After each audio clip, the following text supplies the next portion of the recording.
Everyone. Happy Valentine's Day. I'm quite sure I'm in a room full of people who love the Albany City School District because otherwise you would not be here celebrating with us on February 14th. Welcome to the public meeting of the City School District of Albany Board of Education.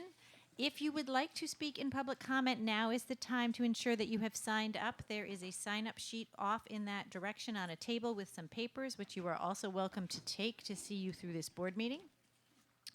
We invite those of you who like to stand for the Pledge of Allegiance to do that with us if you choose.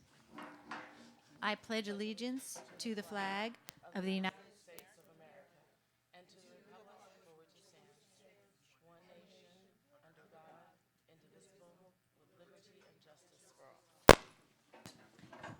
In addition to saying the Pledge of Allegiance, we always focus our meeting by restating the mission of the City School District of Albany, which is to work in partnership with our diverse community to engage every learner in a robust educational program designed to provide the knowledge and skills necessary for success.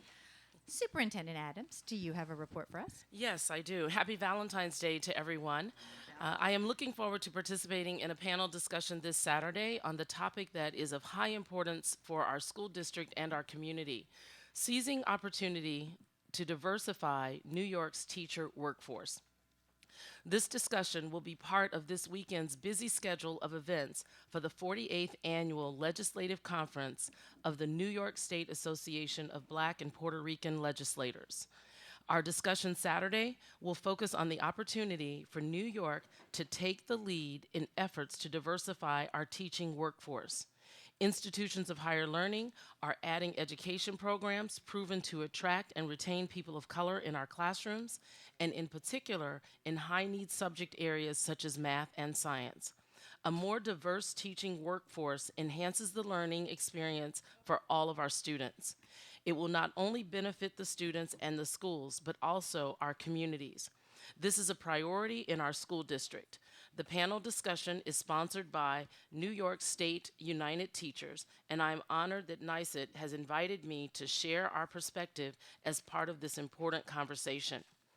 I had the pleasure of attending the Black History Month Creative Expressions Contest at the New York State Museum Cultural Education Center, Huxley Theater on Sunday. The annual event is sponsored by Delta Sigma Theta Sorority Alumni Chapter of Albany. 5 of our students received awards this year. Recognized in the category for written entries were Albany High School junior Michaela Williams and Hackett Middle School 6th grader Rowan Hone. Recognized in the art category were Albany High senior Annette Smalls, Hackett Middle School 7th grader Cole Solomon, and Toast 5th grader Lord Hannah. The students were featured in public service announcements throughout February, and I congratulate each of them on their achievement. Excuse me.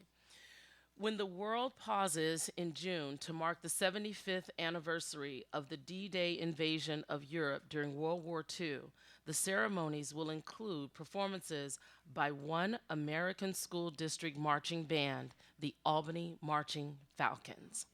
Our Marching Falcons will join the Florida State University Marching Band as the only bands from the United States to perform in Normandy for this year's commemoration. Under the direction of Brian Cady, the Marching Falcons will perform at several locations in France during the first week of June. That will include a performance at Omaha Beach, as the most well-known of the 5 landing beaches the Allies used on June 6, 1945. You can help support the Marching Falcons by donating your empty bottles and cans at the Capital Redemption Center located at 610 Clinton Avenue. When you make your drop-off, please ask that the proceeds go to support Albany Marching Falcons. Let's give a round of applause for our Marching Falcons.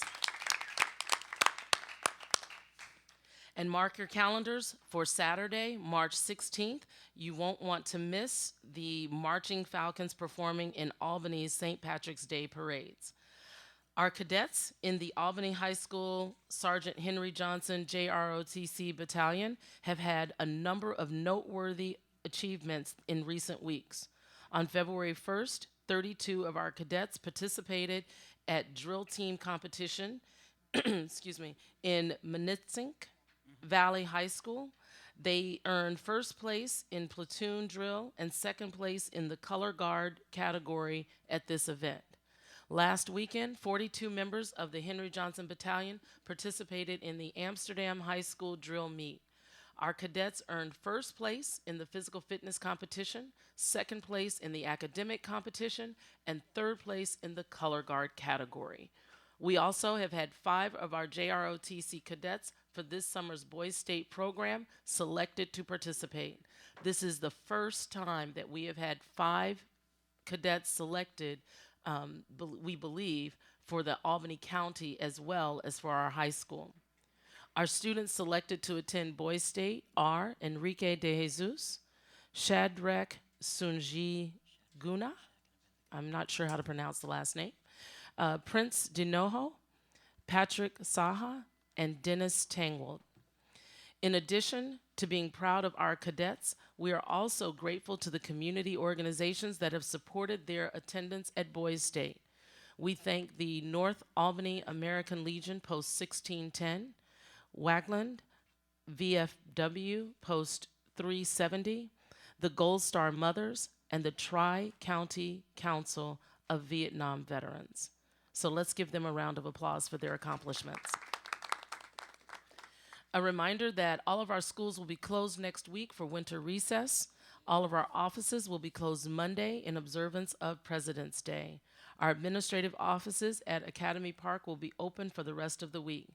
However, please note that our central registration and transportation offices at Harriet Gibbons Student Services Center will be closed for the entire week along with our schools. I wish everyone a safe and relaxing break next week, and happy Valentine's Day again. That concludes the superintendent's report. Wonderful. Thank you very much, Mrs. Adams, and congratulations again to JROTC. We are so proud of the young men and women of the JROTC. This is the time in our meeting that we set aside to hear from district residents, parents, students, and other members of the public. And Ms. Sierra Sturdivant is bringing me the list to make sure we actually have people. And there are, in fact, 2 people who are hoping to speak with us in public comment today. So I'm going to give our orientation statement. In addition to accepting comments during the public comment period, we also accept comments by email, by phone, and by postal mail. While people are making remarks, we ask that they keep in mind that by law, information about individual students and specific district staff not be shared. Every student and every staff member deserves to know that concerns about them will not be aired in public. We also ask that you keep in mind that public comment is not the best place to first alert the district to a concern. Please share concerns first with relevant staff, such as the teacher or principal, so that it can be solved expeditiously. If you feel the concern is not addressed, you may appeal to that person's supervisor up the chain of command, if necessary, to the superintendent. Decisions made by the superintendent may be appealed to the board. Finally, please note that the board generally does not respond during public comment. If you need a response, we ask that you consider contacting us by email, phone, or postal mail. When I recognize you, please state your name and city of residence. Statements are restricted to a maximum of 3 minutes. Ms. Lang will give you a 1-minute notice and a 10-second notice, and I will notify you if your time has expired. The first name on our list tonight is Alana Klein.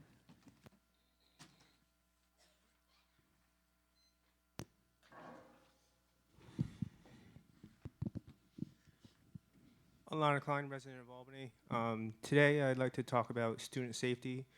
First, I guess there was some concrete pour related to the Albany High School expansion that was supposed to take place on Tuesday. I would estimate that it did not end up taking place on Tuesday because of the weather. My issue is that this was a week removed from when students and faculty would not be in the classrooms. And there was something posted on Facebook, I'm sure somewhere else, that posted that this was a real safety and traffic concern, and just about every month there are days that students have off from school that aren't national holidays. So I would ask that these types of actions take place on those kind of days. We have Yom Kippur, we have Columbus Day in October, winter break in December, midwinter break in February, spring break in April. So I think there's plenty of opportunity, especially a long-term project like this, to make sure that students won't even be at risk because they won't be in school. Secondly, I was on the bus, on the 13 bus on New Scotland Ave on, I believe, last Wednesday the 6th, and there was actually a robbery that had just occurred at the Trusco at Ontario and New Scotland around 3:30 in the afternoon, and allegedly one of the perpetrators had brandished a gun. My issue is that this is 2 blocks away from New Scotland Elementary, so you have kids taking the bus, possibly being dropped off. I know for a fact that students take the bus, or take the CDTA bus to school, whatever that school is on Delaware. They get dropped off at near the Market 32 on Madison. So I will be contacting Sheriff Apple and Police Chief Hawkins, but Madam Superintendent, Madam President, and members of the board, I don't know what logistics would go into trying to resolve this problem, but I just think that this presents a very dangerous potential hazard for students, especially elementary school students. So if you could take a look at this, and I'm pretty sure you have my email if you want to get in contact with me. I'd be more than happy to discuss it. Justice for Elazar, Release Survivors, Boycott the NRA, Black Lives Matter. Assalamu alaikum. Thank you very much. The second name on the list is Liston Cyrus. Sean? Liston, yeah? Yes, it's Liston. My name is Liston Cyrus. I live in Slingerland. I'm here, really. The last time I came here and I spoke emotionally from a subject that I did not know the facts on. Since that time, they've seen fit to promote me or make me the president of the local chapter of the NAACP. So I come from a different position. One of the conversations I've had with the members of the NAACP is that we have a lot of initiatives that we're working on, but we don't have the number to really have a command of the initiatives. The one thing I truly believe in is education. So I don't know what we're going to do with education, but I know we will have a presence at this meeting to be, as I mentioned to you before, sort of a conduit of information where I take factual data back to the organization and I bring conversations from the community that we're hearing to you. So we act as a conduit and not only at times an adversarial conversation. So that is kind of why I'm here. Even myself or a member of the NAACP will be here just to hear and again work with the organization to deliver because we have a common mission. Thank you. Thank you so much. And you are forgiven for your original speaking without full information, and we appreciate the fact that you have apologized to us before about that. We recognize what happened and recognize that the NAACP is providing an excellent service by providing that conduit, and thank you for being here.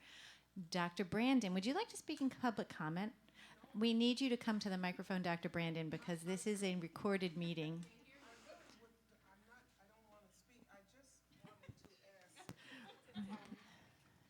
I just wanted to ask, I'm so elated to hear about Brian and the people going to Normandy to the beaches. I'm just overwhelmed almost.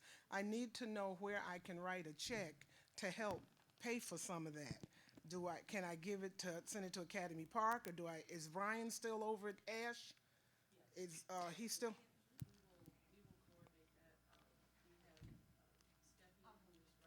Stephanie, and she's down at Academy Park. So I'll drop a check off down there because whenever they go out of the country, I just want to help. So that's all I really wanted. See, so I could have. Thank you, Dr. Brandon. Thank you so much.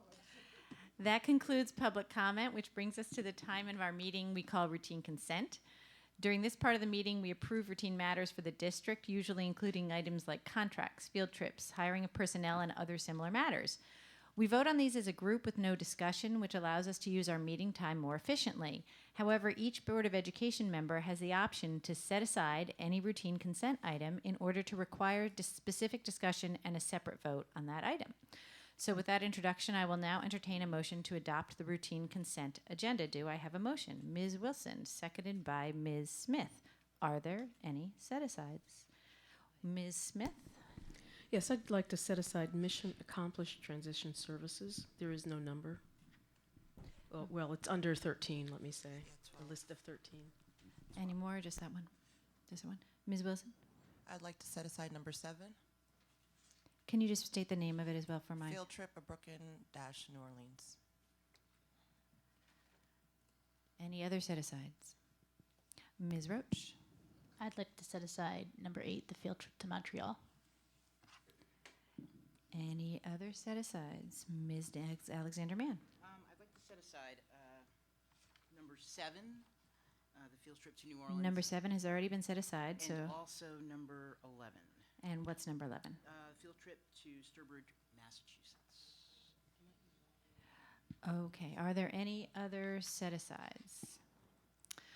Okay, so all in favor of adopting the routine consent agenda less the mission accomplished contracts and the 3 field trips to New Orleans, Montreal, and Sturbridge. All in favor of routine consent less those 3? That is unanimous. So now we will take each of the set-asides in order. So first, may I have a motion to adopt the mission accomplished contract? Ms. Wilson, seconded by Ms. Alexander Mann. Is there any discussion? Yes. Ms. Smith? Yes, thank you. I simply wanted to say that it's been a pleasure to work with Mission Accomplish to help the district recruit for local community members for employment with the reconstruction of Albany High School. They were learning as we were learning, and we were in this together, and we just wanted to express our thanks for their work and support. Thank you, Ms. Smith. Any other discussion on the mission accomplished contract? All in favor of the mission accomplished contract? That is unanimous. And now I'd like a motion to adopt number 7, the field trip for Brooklyn to New Orleans. May I have a motion? Ms. Wilson, seconded by Ms. Smith. Is there any discussion? Yes, I just want to express my elation at the nature and substance of the trip. I find it to be so culturally significant. It's first of all, the duration of how long that organization has been in place, and it being the mecca of essentially hair innovation for the past 70, almost 80, 90 years, I want to say. So it is huge, and I think that's immensely powerful for our students to have that experience. I'm so glad. Any other discussion on that item? All in favor of adopting the field trip number 7 to Brooklyn? That is unanimous. And now, do I have a motion for the field trip number 8 to Montreal? Ms. Smith, seconded by Ms. Wilson. Is there any discussion? Ms. Roach? I just want to say that the documentation provided in support of this field trip was the most fantastic field trip documentation I have seen in the 3+ years I've been on the board. No, this field trip documentation came with, these are the foreign language standards we intend to develop on our learners through this trip. This is what we're going to do. Because of the requirement that field trips be educational, a lot of times that's met with just sort of general, students will expand their cultural horizons, students will enjoy seeing an orchestra. This one was so detailed that I loved it. So thank you so much for providing so much detail about exactly, this is the sort of thing that we can say, this is what these are the opportunities that we provide our students, and this is what they get from them. It's not just a fun day out. Thanks. So all in favor of the excellently documented field trip to Montreal? Everyone, that is unanimous. And lastly, item number 11, the field trip to Sturbridge. May I have a motion to adopt that? Ms. Wilson, seconded by Ms. Smith. Is there any discussion? Ms. Alexander Mann. I probably should have clarified this before the board meeting, but I think I would have wanted more information on the trip to Sturbridge, Massachusetts. I know it's 4th graders who are going to immerse themselves in a colonial experience in Massachusetts, and I think I would like to know a little bit more about that if possible. Although I'm although I've had this information and I didn't take the opportunity to ask the question in advance, I'm putting it out there now. Ms. McKenna, you have your hand up. Do you have some information? No, I will convey the message to Cecily and we'll get some additional information to you. Board members, do we want to table this till next time? Do we have time to table it, or do we want to vote on it with the information we have? It's not. I'm ready to vote. We have time. Okay. Wanna vote? I'd vote on it. I think I'd prefer to wait. Ms. McKenna, will it cause any difficulty for the field trip? Oh. Okay. So I think May I get clarification? Are you looking for the curriculum standards that it aligns with? Could we send that to you in the SBU? Yes. Because we don't approve them if they don't align with the curriculum. So I can assure you of that, but if that's the documentation, I That's have no perfect. problem Yep. supplying that for you. So in order to keep it moving forward, I would be more than happy to have that in an SBU. Perfect. Okay. Then I can so. support it. All in favor of adopting the field trip for the Pine Hills Elementary School to Sturbridge? Ms. Lang, are you voting? All that is unanimous. Okay, so that brings us, the way we structure our agendas after we do the routine consent, we do the other action items. So tonight we will move on to an action item on the 2019-20 calendar. Mrs. Adams, are you going to orient us to this item on the calendar? Did you want? I didn't know that we were going to discuss anything as of yet because of the work that the committee's going to do. We can vote with no discussion. There may be some discussion. So let me do it this way. Let's take a motion to adopt the 2019-20 calendar as presented. Ms. Smith, seconded by Ms. Alexander Mann. Is there any discussion? Ms. Roach? I'm not sure if Ms. Adams is trying to say that the committee may be presenting a different calendar for 1920 to adopt, or is that not the case? The calendar going forward is pretty straightforward for this coming year. The work that we've been talking about, that is a separate discussion that the committee will engage in, because we're also looking at expanding the membership for that committee and not waiting until the end of the year to start that discussion, looking at starting that discussion early. So the calendar that has been presented is the one that we would like to adopt, because there are no real issues with it, because some of the concerns that we had are not playing out this coming school year. So I'm just going to contribute one thing, and then you. Is that okay, Vicki? So I just want to add that this is a conversation that's been extensive over the last 3 years, and I appreciate the superintendent sharing the intention of expanding the calendar committee and really spending some staff effort and community effort in thinking very deeply about how we want to structure our calendar in the best interest of our students, and that I feel very confident that our process around the calendar has grown and expanded because of this long-term board discussion, and I look forward to the work of the calendar committee over the next year, because the following year, the 2020-21 calendar year, is a year that we are going to be faced with some very serious and real decisions about how to deal with the Eid holiday and how that impacts the calendar. So I very much appreciate your intentions around that. Oh, and also the change in the election cycle. Ms. Smith, did you have something to add? Actually, I that was very well said, Madam President. I would just add, I thought that over the last couple of meetings, we've had some great discussions around priorities and thoughts, and I just think appreciate the committee hearing those things and keeping all of those priorities and concerns in mind as they meet. So thank you.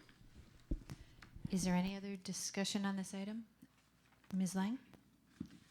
I agree that the committee was moving forward from last time when I voted no for the calendar. I will explain my vote. My vote will be no again this year. With the absentee rates that we have, I feel like having our children set up for coming to school on Monday and then not on Tuesday is something that's difficult for our families, but I look forward to the continuing process of the committee and also parents being involved and community members on that committee that were absent this year. Is there any other discussion on this item?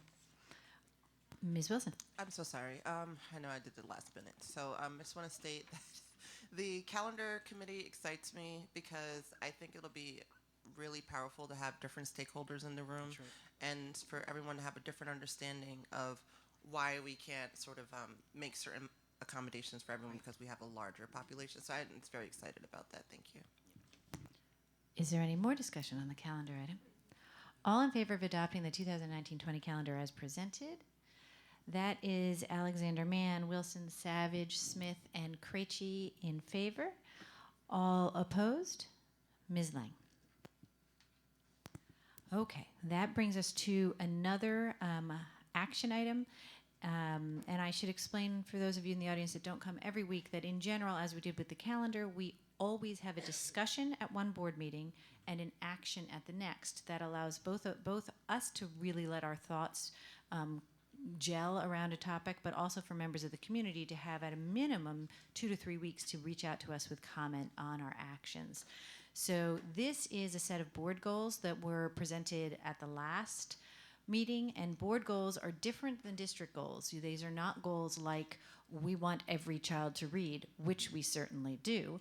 These are goals about our own behavior and performance to ensure that we are targeting our actions so that we are providing the best leadership for the district that we can.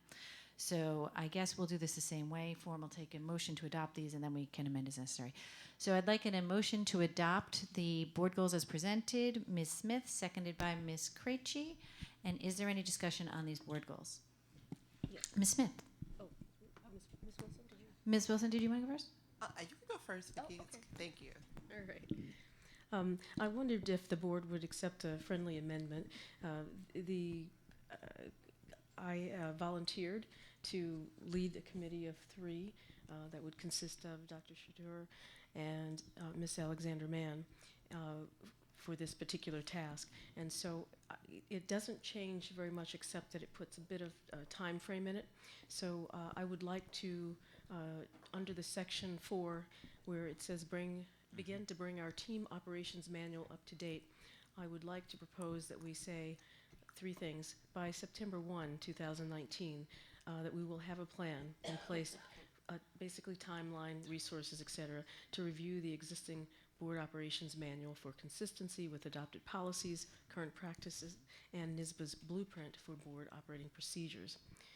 Number 2, by no later than March 1, 2020, the board will discuss the new changes to the current manual consistent with the plan developed. And finally, by July 2020, prior to our annual meeting, if I've got that date correct, the board will adopt the updated operations manual.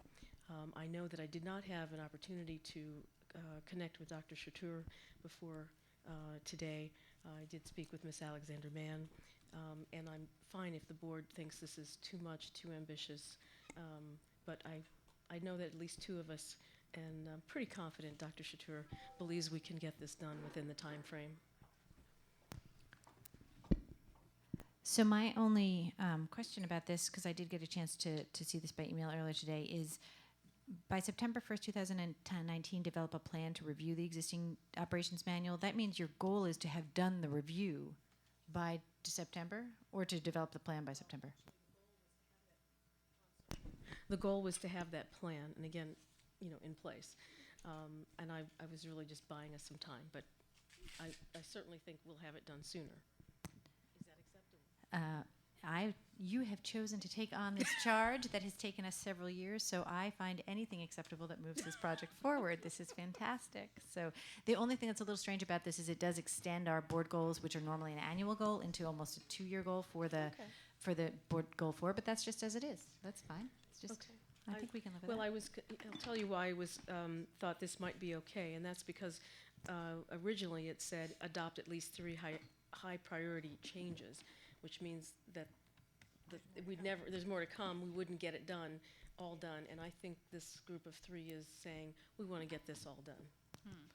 So I know that that was a lot of words, but I think people got the gist of it, and we can flesh out the document after the adoption. If people feel comfortable voting on this based on the oral presentation, we can update the written one after the fact. Are you comfortable with that? Okay. All right. So is there any more discussion? Ms. Krejci?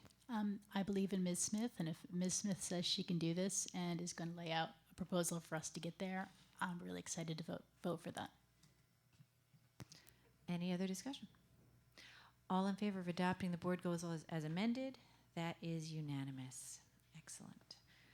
Okay, so those were our 2 action items for the evening. The rest of the meeting's structure will be around discussion, and the first discussion is the policy. Normally this is handled by Dr. Chatur, who's unavailable to be with us tonight. So Ms. Lang has agreed to take that on, so we're going to give her a moment to pull her thoughts together.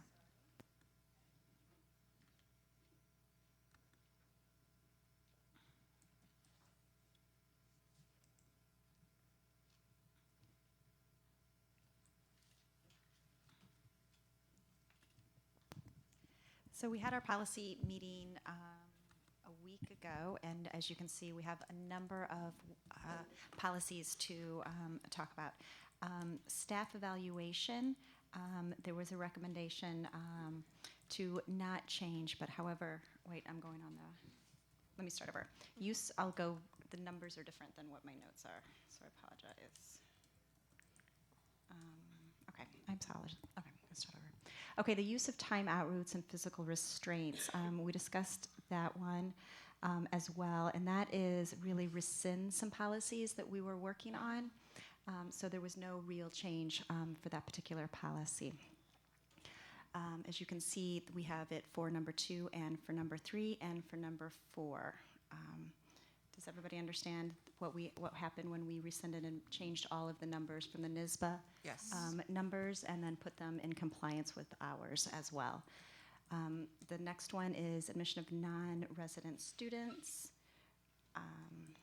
And that was no changes were amended to that policy after review. The school-sponsored student expression was we expanded, as you can see in that, we expanded some of the definitions, and also the regulations were expanded to make sure that we are more in compliance with the NYSBA samples of the student expression.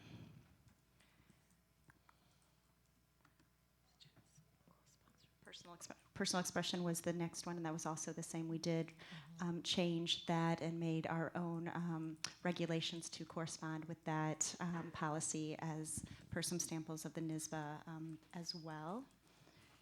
We also, student health services. I don't have that one on my notes. There were no changes to the student health one as well, and that's number 8. And number 9, student records, there was also no changes. So I'm going to add just a couple of things that I want to make sure people draw people's attention to about these before we open it for further discussion. Policy 5152, which is the admission of non-resident students. This is a policy that's been longstanding in the district. There's always been this policy. We cleaned up some of the language, and in particular, we tried to make it very, very clear that the students who are coming in because their parents have purchased a house in the district, but they don't yet live here, are available. They're welcome to enter the lottery based on the contract on their home, and also that faculty is welcome to bring their students in. Faculty who lives outside the district is welcome to bring their children with them to the district if they would like to, and that is on the same basis that we would grant for other non-resident students in terms of having sufficient availability and it not being an impact on our resident students. Non-resident students typically have to pay a tuition, but for our faculty, based on our bargaining agreements with them, generally that is not, they come in tuition free. So I think those were the 2 things I wanted to highlight for you there. And then for student records, for the FERPA, I wanted to make sure that everybody took a look at the sample notice. It's the sample notice, like many of the regulations, is not a board level document. This is a staff level document. We include it only for your reference, but we've worked pretty hard to ensure that it was easy to read, easy to understand, and that parents felt that they had the knowledge to participate or not participate in sharing their students' information as necessary. In particular, one of the things I don't think most of us parents realize is that one of the uses of student information is, for example, in the Facebook page on the district or in a program. That is what the directory information is intended to be used for, so that that information can be publicly produced. It's not necessarily sending to an outside party, but also for the inside. I think those were the two key things that I wanted to draw your attention to, but obviously the policy committee is available to answer any questions now or at any time. So, Ms. Wilson. My first question is about the school-sponsored student expression, and perhaps it's sort of implied somewhere, but I was trying to understand where it talks about you will be notified in advance that we want you to revise this and put it back. Is that done in respect to, let's say, the deadline, and let's pretend I'm just coming up with a generic concept. Let's pretend it's a newsletter, and the deadline for publication is March 1st. So are we giving them enough time to get it in on time as part of that, or do they somehow get swept up? So what we tried to do in the policy was to pull out that specific question of how many days do we need for this, how many days do we need for that, because that's really an operational decision, and that's why that is in the regulation or the R document. The policy establishes that it is the regulation that can happen, that there has to be a level of review, but the actual implementation details of the level of review and how many days is in the R document, so that staff can adjust that to make sure that it works operationally. Does that answer your question? That's perfect, thanks. Ms. Krejci. I just had a question about the personal expression regulations. Does this regulation apply only to written material? And if it does, maybe it should say so? Ms. Krejci, are you on 5220 or 5225? The regulation 5225. Are we still? If we're still talking about 5225. There's two very similar ones. Okay. 5220 is school-sponsored student expression. 5225 is student personal expression. So they are closely related but not identical. So 5220 covers things like the school newspaper or a school-sponsored play, those kinds of things. 5225 is even more complicated on a First Amendment category, because it's things like a student brings a flyer in. That has yes, nothing to do that's with the why I school was district, talking right. about. I was talking Okay. about 5225, the non-school sponsored ones, because I was wondering if it seems to be written like somebody uses a Xerox machine to to print out a newsletter and hand it out to people. But on the other hand, it would even apply to things like airdropping or emailing people within a school. The opening paragraph, I thought we covered, because the opening paragraph says, student personal expression in this context refers to student verbal and written communication using any medium, paper, email, website posting, social media, etc. That was in the opening language. Does that not continue throughout the 5225? I'm sorry, Sierra, did you say something? I was speaking of the regulation, but it sounds like the regulation, obviously the regulation speaks back to the policy, so then we're going to have the policy applied to social media and whatnot, and then the one thing that is confusing, by the way, about this one is this one says in the actual policy, it says within 2 business days, and then the regulations say 5 business days. Okay, that's definitely an editing error, because we tried to take all references to the number of days and move them into the regulation. So why don't we do this? Why don't we take 5225 back for another look at that, and also to make sure that the due process is consistent with the policy and addresses the same things that are in the policy. That, again, is really a staff level decision, but I know staff wants to get that right. Part of the charge of the policy committee, just again for those who haven't been following this in detail, is to make sure that all of our regulations are posted right online, right next to the policies, which has not always been the case in this district. So it's requiring some revisions to regulations to make sure that everything is consistent.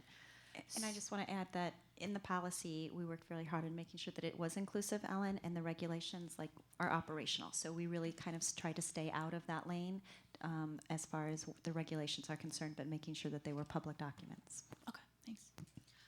Okay, anyone else with Just discussion of these, Ms. Along Wilson? that same document, the personal expression, and I can't get my copy to load right now, but I feel like when it talks about social media, is there any benefit to an added line, something along the phrase of, your personal expression, but if it pertains to another student? Or is that, I imagine you probably examined that, so I just don't know. I think we start getting into questions with legal, and Mr. Aloy is still here.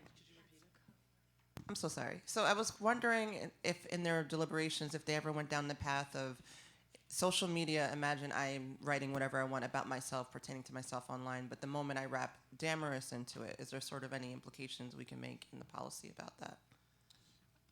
Candidly, I'm not following.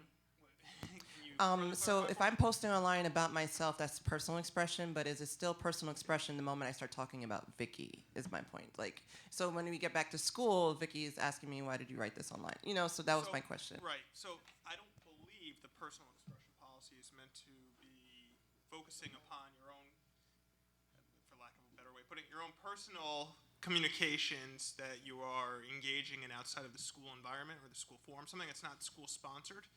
What I can tell you that how that would be noted by the school district is under our like cyberbullying rules and DASA, that might evoke DASA and might lead to an investigation at that point in time.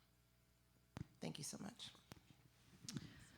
Any other questions or points of discussion on the several policies? These will be, with the possible exception of 5225, depending on where we end up with that.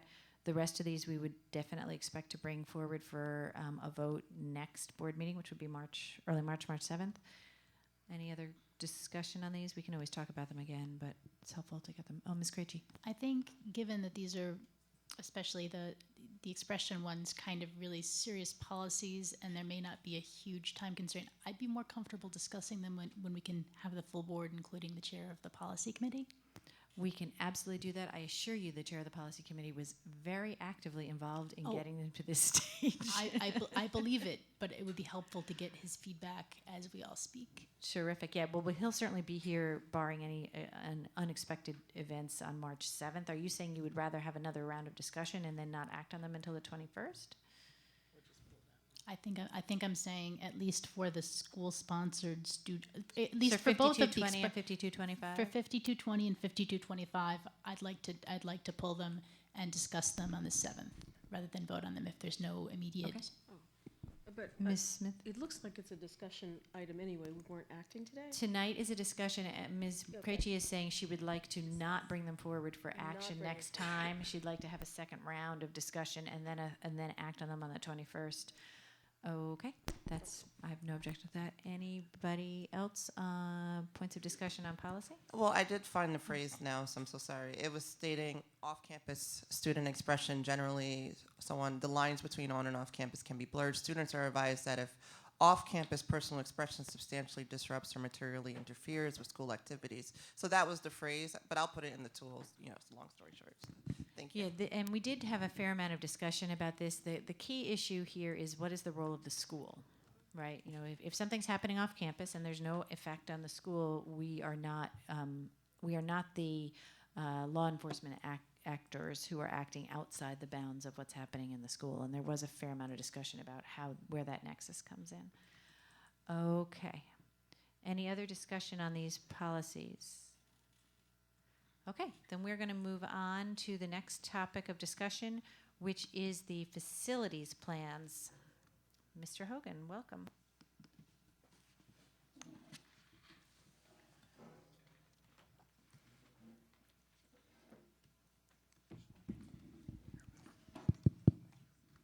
Good evening. I'm joined by Richard Peckham of CS Arch. Last time we met, you wanted us to look at reconfiguring the auditorium space at the proposed North Albany Middle School project. So that'll be done first, and then following that, we'll look at the 5-year facilities plan. Thank you. Thank you, Mr. Hogan.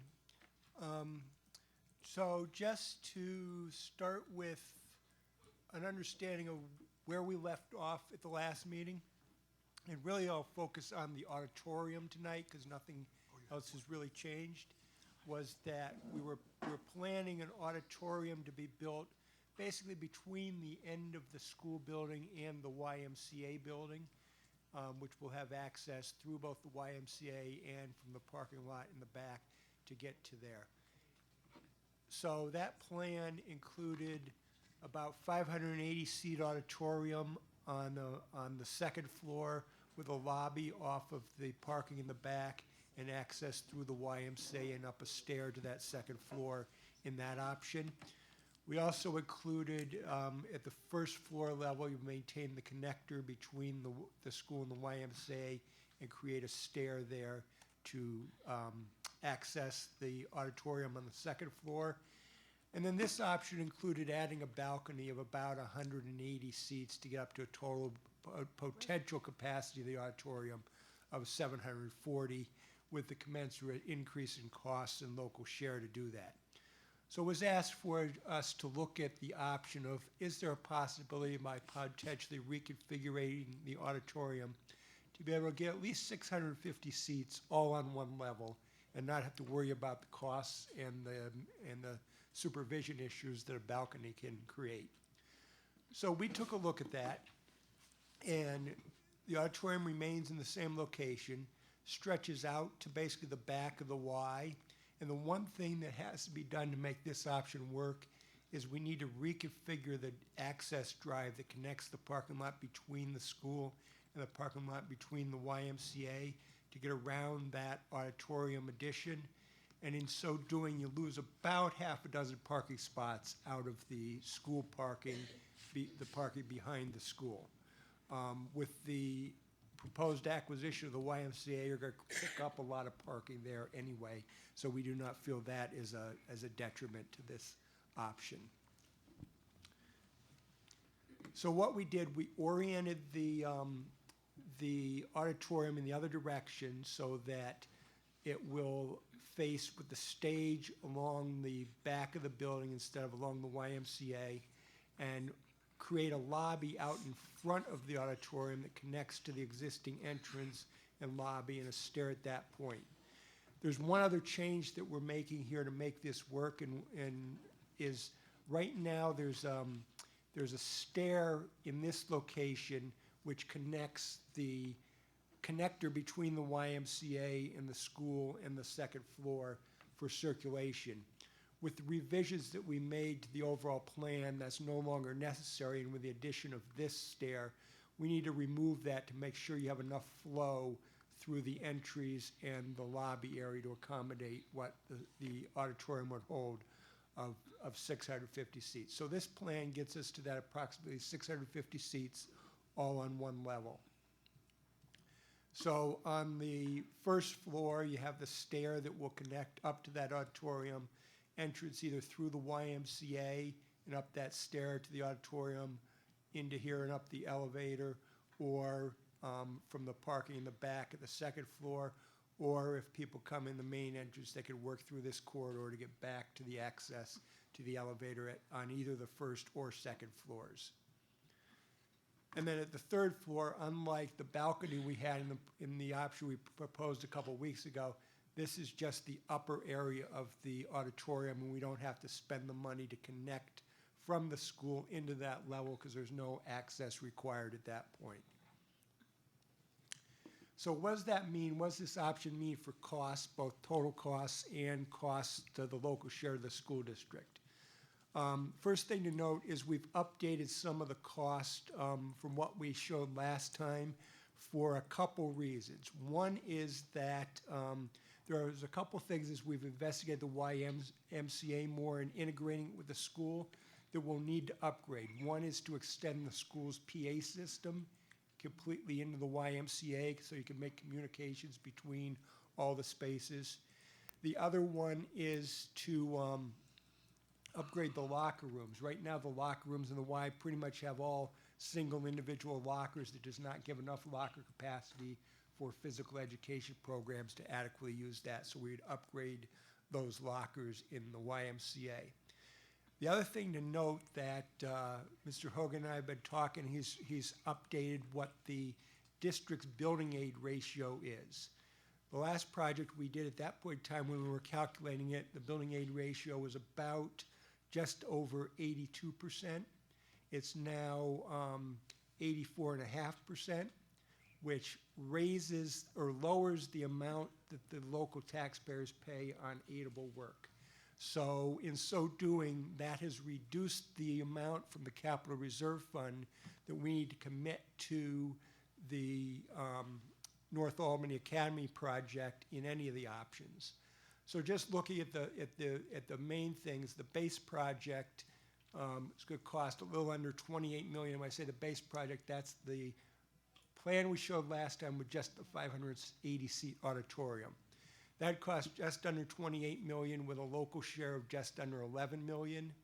If we went to the 740-seat auditorium with the balcony, that raises the cost to 29.3 and the local cost to about $12 million. With the 650-seat auditorium, our total costs are about 28.5 million, with local share from the Capital Reserve Fund of just over $11 million to give you the total of 650 seats in the auditorium. So looking at that overall, because we've also talked about the work we need to do at Arbor Hill to accommodate the combination of the K-5 students between North Albany Academy and Arbor Hill. The cost for that project remain at $5 million. With the state funding is actually up. This slide we didn't update it from the building aid issue that the estimated capital reserve funding necessary for this now has gone down to $900,000, so that the state funding is $4.1 million on this with the revised building aid numbers. So what does it look like for a combined budget? Well, you can see all the numbers here that kind of line up to the overall plan. And at the bottom line, if you go with the base auditorium with 580 seats, it's about $3.24 million that would be available for the 5-year plan projects. The low number is for the 740-seat auditorium with a balcony. It's only a little over $2 million. But the plan with a 650-seat auditorium all on one floor leaves about $3 million of capital reserve money available to fund 5-year plan projects. So that is the update on where we're at with the middle school work. I think it would be helpful for us to take questions at this point rather than doing it all at the end, since they're really two separate things. So, board colleagues, does anyone have a question for Mr. Peckham or Mr. Hogan about this? Ms. Wilson and then Ms. Krejci. Yes, I was curious with the 650, which I love that perspective. Too bad Sridar's not here to see it.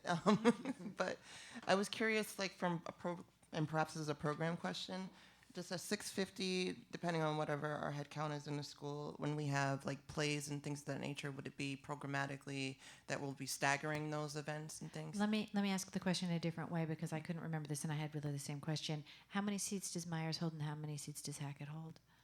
Myers is about 650, and Hackett is, I think, like 750. Because they have the balcony. Because they have the balcony there. Right, so it's identical for all intents and purposes to Myers. So based on my experience at Myers, I can tell you that the more parents who come, the tighter 650 feels, because we do anticipate that these schools are going to serve roughly the same number of students going forward. If our middle school population continues at about the level it's at, it feels, the more parents get involved, the tighter that feels. So it's standing room only at Myers Winter Concerts at this stage with the identical size theater, or auditorium, I should say. So I think I stole Mr. Peckham's answer, but that's my lived experience on that one. Other questions or comments, Ms. Krejci? I'm wondering if Ms. Wilson was asking, could 650 hold the total estimated enrollment of the school for like a school assembly? That was the nature of it. Like, if everyone's in the room at the same time, and then, of course, let's say it's an evening thing like Anne was suggesting, then there's parents naturally. So I don't know if there would be a programmatic thing where maybe we would split that just to accommodate or things of that nature. I mean, that's really a programmatic issue, I believe, for the principal and the school to work out, depending on the participation that they're getting in those activities. I'll tell you that it's rare for us. It's rare for any school district to not feel cramped in their auditoriums on major events. It's just not normally fiscally possible to build an auditorium for those half a dozen times a year when you really need, 800 or 1,000 seats. Ms. Krejci. I just wanted to express gratitude to you for being flexible and really willing to work with suggestions and comments from the board and come up with a plan that's looks like on the local side would save us $1 million in exchange for giving up half dozen parking spaces. That seems like a pretty good deal to me. Could you just quickly review how one will access for these evening events the auditorium? I didn't quite follow what you were saying there. There are probably the main access. I'm going back for it.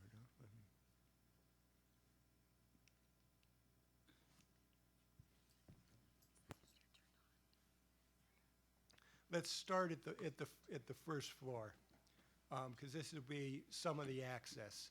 So part of the advantage of putting the auditorium in this location versus over here where we had it in the feasibility study is for the access to the from the public spaces. So you have the entrance to the YMCA right now. So to access the auditorium, which is on the second floor, you can come in this entrance through here, up this stair to the auditorium, or if you need the elevators located there, and this will all connect to the lobby on the second floor. If people are using the school entrance and you want to leave that open, people can come in that entrance through this corridor back to the auditorium. At the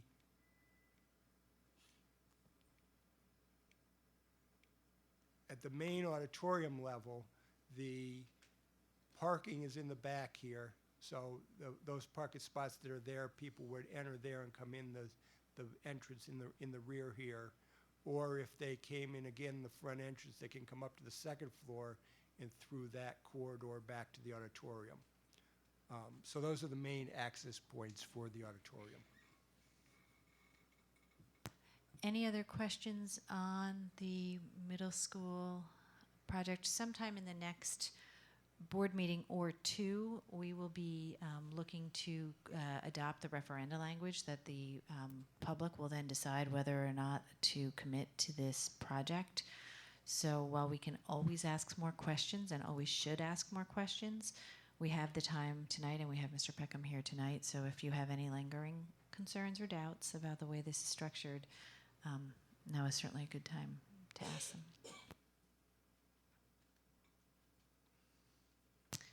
Okay, so it looks like we are ready to move on to the 5-year facilities plan.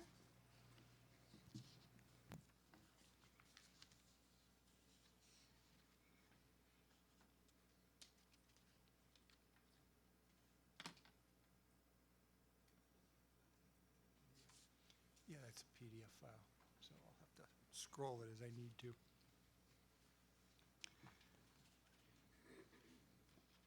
So we've updated the format of how the 5-year plan is presented. Instead of going school by school with what's in each school and then try to figure out how we get down to a number that we could deal with, we started looking at things as far as priorities 1, 2, and 3 overall for the district, and then started sorting those and making some sub-2s within those categories, not knowing exactly where the board would end up on the middle school piece, and therefore not knowing how much capital reserve fund would be available for the 5-year plan items. So what we did was we did our best shot at prioritizing things. We met with administration and with Brian Dengler and kind of modified some of these. And then you'll see in the shaded area on this spreadsheet, that's the range of things based on our prioritization of, at the low end, depending on the decisions on the middle school, that's the range of where we would end up going down the list of priorities. That doesn't mean that we can't shift any priorities around, but that was our first task is mainly keeping the building envelope watertight as a first priority, keeping the air quality and the heating and cooling systems up to date, and then looking at other safety and security type issues as the priority items for for the project. So I guess with that, probably just open it up for questions or comments about this, or how would you like to proceed? I guess I'd like just to assuming that we move forward with the auditorium plan as presented tonight, what is the magic number for the? That's 3 million, so it goes down through on this list, basically down through item 63 is essentially. So it becomes 3 million pretty much even. Right. Okay. So is everybody tracking on that? If you, as you're looking at this, anything that is below item 63 would be things that would be not accomplished under this plan. And I just want to take one more clarifying question, and then I will open it for other board members' questions. While we typically review things every 5 years, if there were additional monies in the capital reserve, say 2 years from now, because something had happened with the budget that had allowed us to create capital reserves, we could put up another referendum in between without going through the entire planning process just to get deeper down the list, right? So it doesn't, just because we don't do them this time, it doesn't mean we have to wait 5 years. It means we have to wait until we feel it would be fiscally responsible to go forward with it. And it would require another referendum, but it doesn't require the entire 5-year planning process to be redone. Is that right? Correct. Okay, with that, I open it to my board colleagues. Ms. Krejci. This is one that I think I may have missed when we reviewed this, the facilities committee. I just wanted a little clarification about item number 40, which is resurfacing the tennis courts at Myers. It's listed as a priority 1, and I noticed that we get no state aid for it. And it seems that the resurfacing tennis courts, it's like listed as a higher priority than adding code compliant hardware or addressing like condensation issues or domestic water lines that are leaking. It seems like weird for it to have it that high up, especially given the relatively high cost. I'll start, and then Mr. Hogan can chime in. That's an issue that's been raised for a number of years now by the athletic department as far as the condition of those tennis courts and their playability going forward. So that's why that was categorized in that way. Madam President, members of the board, excuse me. It's also a higher priority because it directly impacts the curriculum with regard to when students are going through that unit of instruction. So that's one of the reasons that you'll see that as a higher priority, not only for the length of time, but also the curriculum in physical education. We want to make sure that that area is safe for the students. I apologize, my voice is going out for whatever reason, but I apologize. It's at least 15. One thing I'd like to add on the tennis courts is these haven't had a major resurfacing since they were built, so they're 15 to 17 years. In the Northeast, you probably would want to do these every 8 to 10 years. So the other part of the thinking was if we don't catch this now, it will probably be 2 or 3 years from now, the next shot. And again, the athletic department's been making us very aware for probably about 3 years now. They really would like something done. So I forgot to set, as we normally do, that our goal would be to each ask one question before anyone asks a second question, as we always do. So that was Ms. Krejci's first question. Who else has a question? I think I stole 2 questions at the beginning, so I'll count me as 2. Ms. Wilson. And again, another member of facilities, but we haven't met for a while, so forgive me. But the 134 addressed to roof leaks, particularly around skylights at Academy Park, and I know that Academy Park isn't aidable, but is there a reason why that's the lowest possible priority? We kind of moved anything that's listed as a priority 4 were things we felt that would move to the maintenance budget and let Brian Dengler and his department deal with them for maintenance activity. Very good, thank you. Anyone else for a first question? Ms. Alexander Mann. This has to do with the sunshine roof. I don't think your microphone is on. Can you hear me? Okay, great. So this has to do with the sunshine roof. My understanding is that that's a building that we're not using right now, or are we using it for storage? And it's like a priority 1. It would be. Yeah, it's actually being used for storage now. We've been kind of band-aiding it for probably 10 years. sections have been redone. It's really to the point where, to preserve the building, we really got to put a full roof on it, and tear down the roof down. Yeah, Brian Dengler was reporting that it appears that some of the leaking is to the point where we may even be getting into some of the structural metal roof deck rusting. And if we don't do something soon, it could be causing more long-term damage to the building. I'm just going to chime in that this is a really hard one for us Yeah. to take. Yep. It's about $400,000. It's $375, if I remember correctly, for a building we're not using and may sell.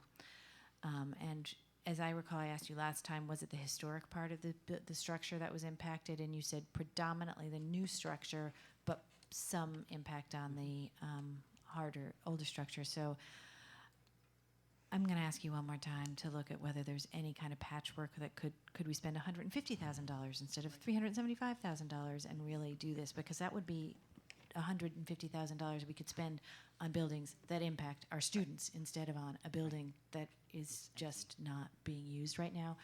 And also in my mind, all of us have daydreams about what we might want to see the Sunshine School used as, so it might someday have students in it, at which point it could be aidable. Mm-hmm. So the idea of us taking on a non-aidable project for a building we're not using, forgoing things for buildings that we are using that are aidable, if we have to, I believe in Mr. Dengler and I believe in you, and if you tell us we have to because we're impacting the structural security of that building, I will do what I have to do, but it's a really, really hard one. So if there's any way we can turn that into a very, even a $200,000 patch job would be better than a $375,000 full rehab. Yep.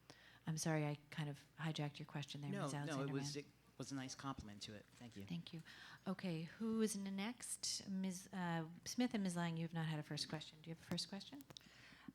The Albany High original air handling unit replacement of the $2 million, that's not part of the new high school. Explain to me why, I guess it's on this particular... It's Arbor Hill, not Arbor Albany Hill. High Oh, School. okay, that makes way more sense. Thank you. Okay, then can I... Okay, so that's why it jumped out at me. And I was like, why? Toast and the construction of the playground. I know that there is a park that's very close that is a public park, just like Ash has. Arbor Hills is also open, so I'm kind of wondering, what if you can kind of elaborate on that. And I do know that the water board is putting outside classrooms also in the public, in which I know that the Toast building really, want to use that public space as well. So I'm just kind of curious as to, that dialogue. The staff at the Toast building have been asking for some time that we just create our own playground. Things are left behind. The other playground really isn't supervised, so in weekends, evenings, things are left behind that really aren't appropriate for children. So they would like to have their own isolated area. Ms. Smith. So I guess I just, I share the concerns that Anne raised about the Sunshine School, but then it raises the other question about where we're going to find those additional monies. And I guess my question is, are we willing to, is that something we suggest? Is it we're just waiting for? I'm sorry, Ms. Smith, I was distracted. Could you repeat your comment? I'm sorry. I appreciate your question, and I was going to raise the same thing about the Sunshine School, but it seems to me that we'd have to find some place on here, things not to support in order to have the Sunshine School. No, actually, I think it's the opposite. I want to not do the Sunshine School, you which want is to currently not. on the plan, in order to free up money to do things lower than item 63. Because right now, the Sunshine School is a priority 1. It falls above the cutoff line for $375,000, meaning there's $375,000 of work below the cutoff line that we are not doing. And I am advocating for us to spend less on the Sunshine School if it can be done. I think wait a minute, I'm sorry. Just point me at the number again, Anne. Sunshine School, I remember it was priority 1. It's item 14. Oh, 14, I'm sorry. 321,000. Okay. Okay, I was also looking at other items on that sunshine. You're only talking about the I'm roof? talking about the roof because everything Okay. else is way at the bottom. Got It's it. just that. Okay, that's what that I, was that okay. one, yeah. My apologies. Okay, so everybody has now had one question. Who has a second question? I may have accidentally slipped in a third question. I'm cutting the line left and right tonight. Anyone else with another question? Ms. Lang. The DCS and the synthetic playground area, could you talk about what that entails, why it's no drainage, or why we're going that particular route? The issue that they've had almost from day one when DCS was built was that the outdoor play space is so small, the grass area, that they just cannot, with the number of kids out there, cannot keep grass growing there just because of the wear and tear of all the students out there.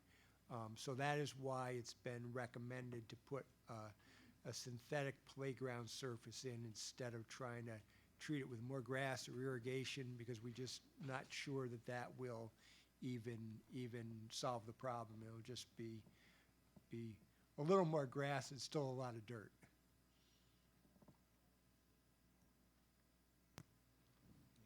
Ms. Lang, did you have a follow-up or are you okay? The other thing they mentioned there too is the dust problem with as the grass wears out. Does anyone Dust else? and mud. Does anyone else have a second question? Ms. Alexander-Mann.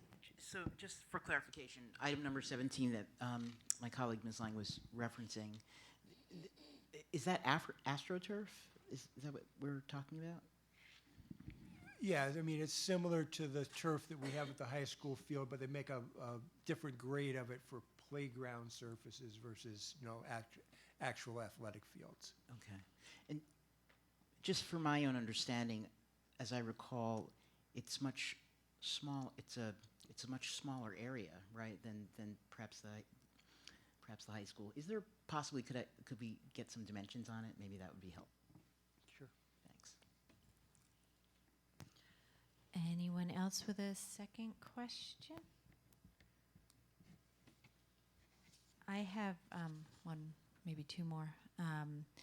I would like to advocate for anything that's at a Brooklyn that's currently a 2.5 to be moved down to a 3. I don't really think we're going to get into the 2.5s anyway, because I don't think we're going to have enough money to get down there. But in the unlikely event that we should magically get down to the 2.5s, with the uncertainty about the use of a Brooklyn, I just don't think that now is the time for us to be spending money on that building, unless it's something about making the building watertight, and I don't see anything there that's like that. So I'd really like to Brooklyn to get way down to the bottom. And then so I'm advocating for that. That's just me. I'm just one board member. I see a lot of nodding, but I can't dictate that. So I don't know if you need more guidance on that. But my second question, which is a little bit interrelated, is the way the numbers are lying out right now, we're going to be about $30,000 shy of the $3 million. That's assuming that you can't figure out a way to solve my Sunshine School issue. We'd still have $30,000.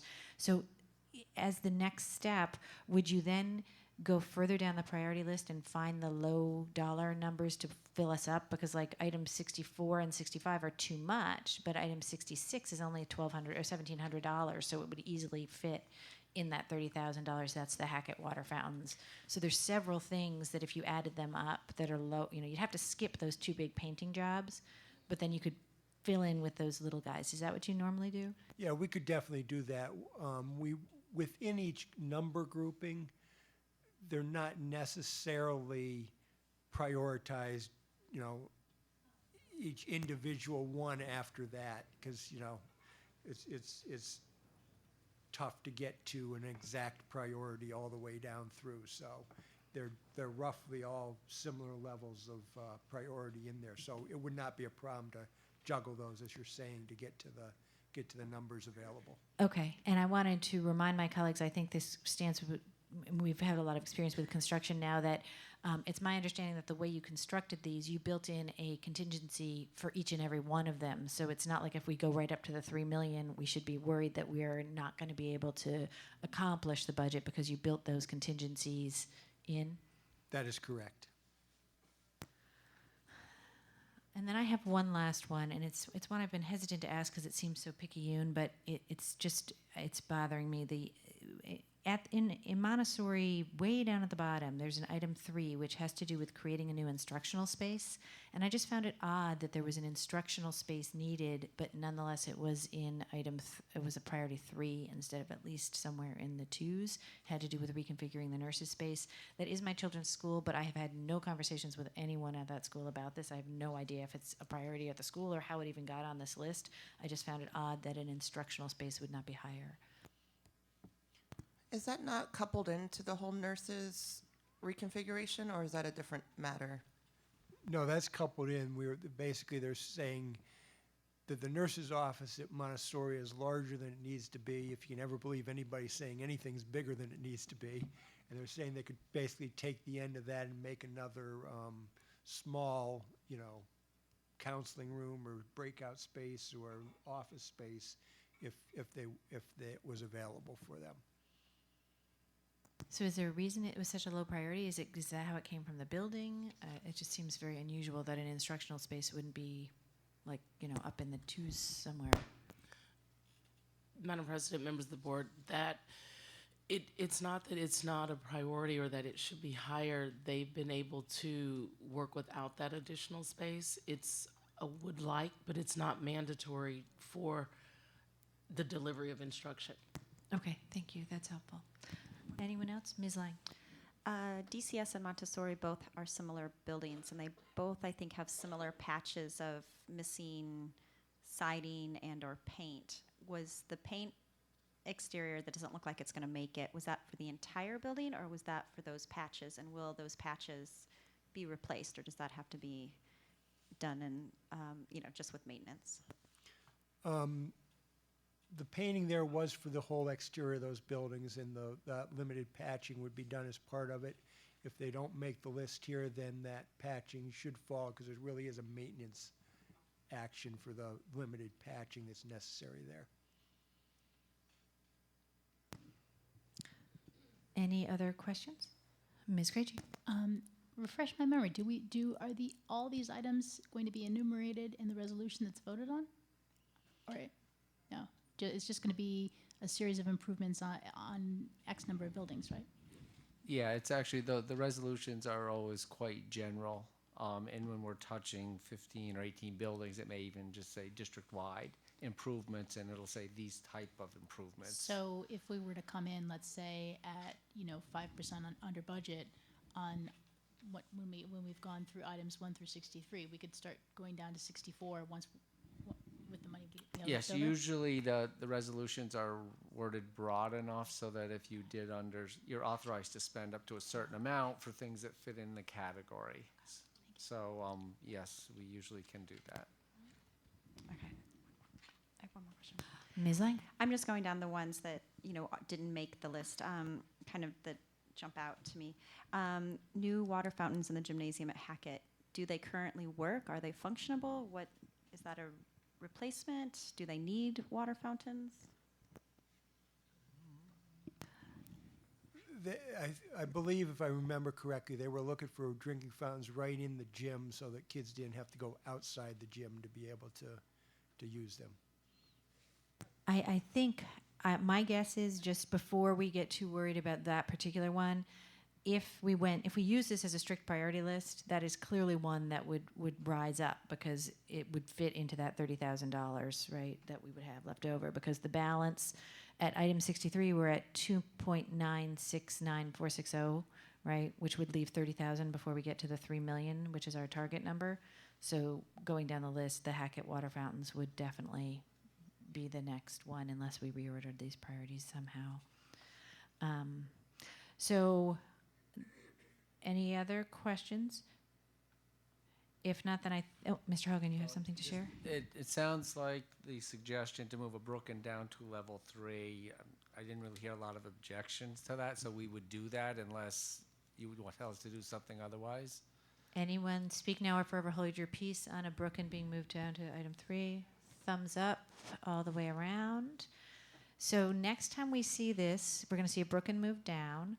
We're We're going to hope that you're able to come up with a less expensive solution for the Sunshine School, so that would allow us to come further down this list. And then you're going to adjust things to maximize as many projects up to $3 million. And I do hear what you're saying, Ms. Krejci, that the resolution language will not be specific about these projects, but our facilities committee will be using this as the target list of what we're trying to accomplish. And just like we might be 5% under, we might be 5% over on something, so something might not get done, depending on how things went early in the phasing. Okay, we will see you next time, I think next time, unless something slips. Terrific. Thank you very, very much, gentlemen. That was extremely helpful.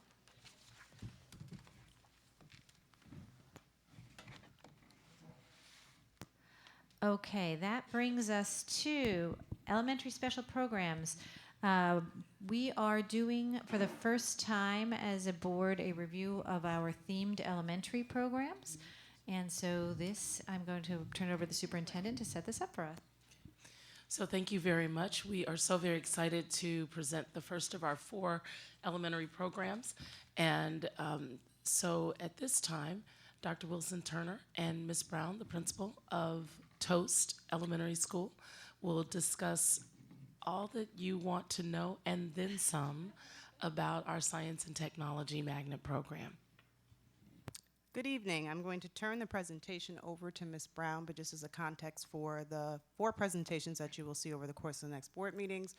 The magnet schools came together, I think, actually on your first year here, 2 years ago, to begin discussing what it means to be a magnet school in our district. And seeing as we had several new principals in that role, it was a question as to, what support do we actually have in the district for this work? And we talked about if you build it, they will come. And so they have set out, since those initial meetings, trying to figure out how to reinvigorate theme into their buildings so that their name actually speaks to what it is that they do, and that students are actually getting a different experience if they choose to attend one of our magnet school programs in the district.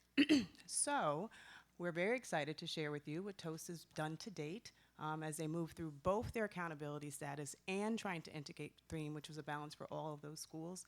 And so I will turn it over to Ms. Brown. Good evening. My name is Teresa Brown. I'm the principal of Toast. Thank you for inviting me to share about my favorite place, probably in the world at this point, because I spend a lot of time there. This is my 3rd year at Toast. And I want to give you a little personal background about why I think it's so cool that I'm at Toast. Thomas O'Brien is an Irish immigrant that came from Tipperary, where I do have some relatives. Visited there just recently over the summer. And my mom was a science teacher of chemistry, physics, computer science. And so I feel a deep connection to the science theme as well as the ethnicity of the former principal of Toast.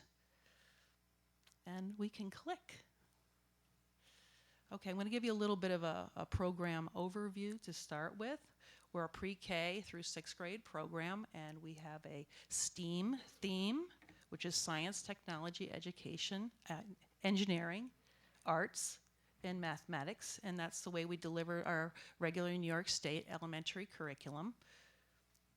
We have 3 STEAM themes at each grade level that we've been working over the past 2 summers to integrate into all classrooms.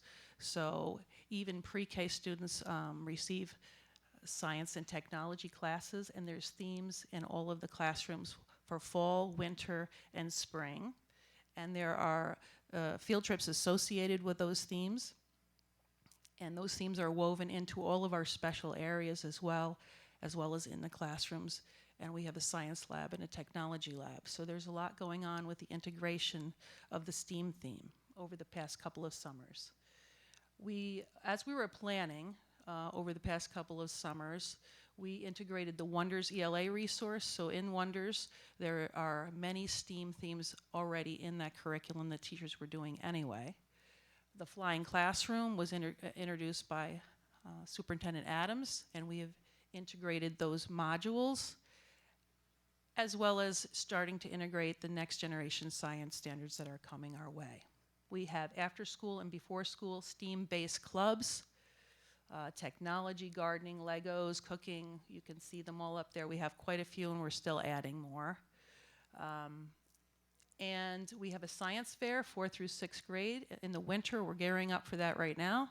And all of our 4th through 6th grade students are required to participate in the science fair. Our little guys, K through 3, we have a junior science expo, which they're encouraged to be involved in, but it's not mandatory at this point because they're just getting started. We also participate in the Joseph Henry Science Fair, which is an Albany citywide science fair, and I believe last year we actually had the first place prize at that fair. That's at St. Rose.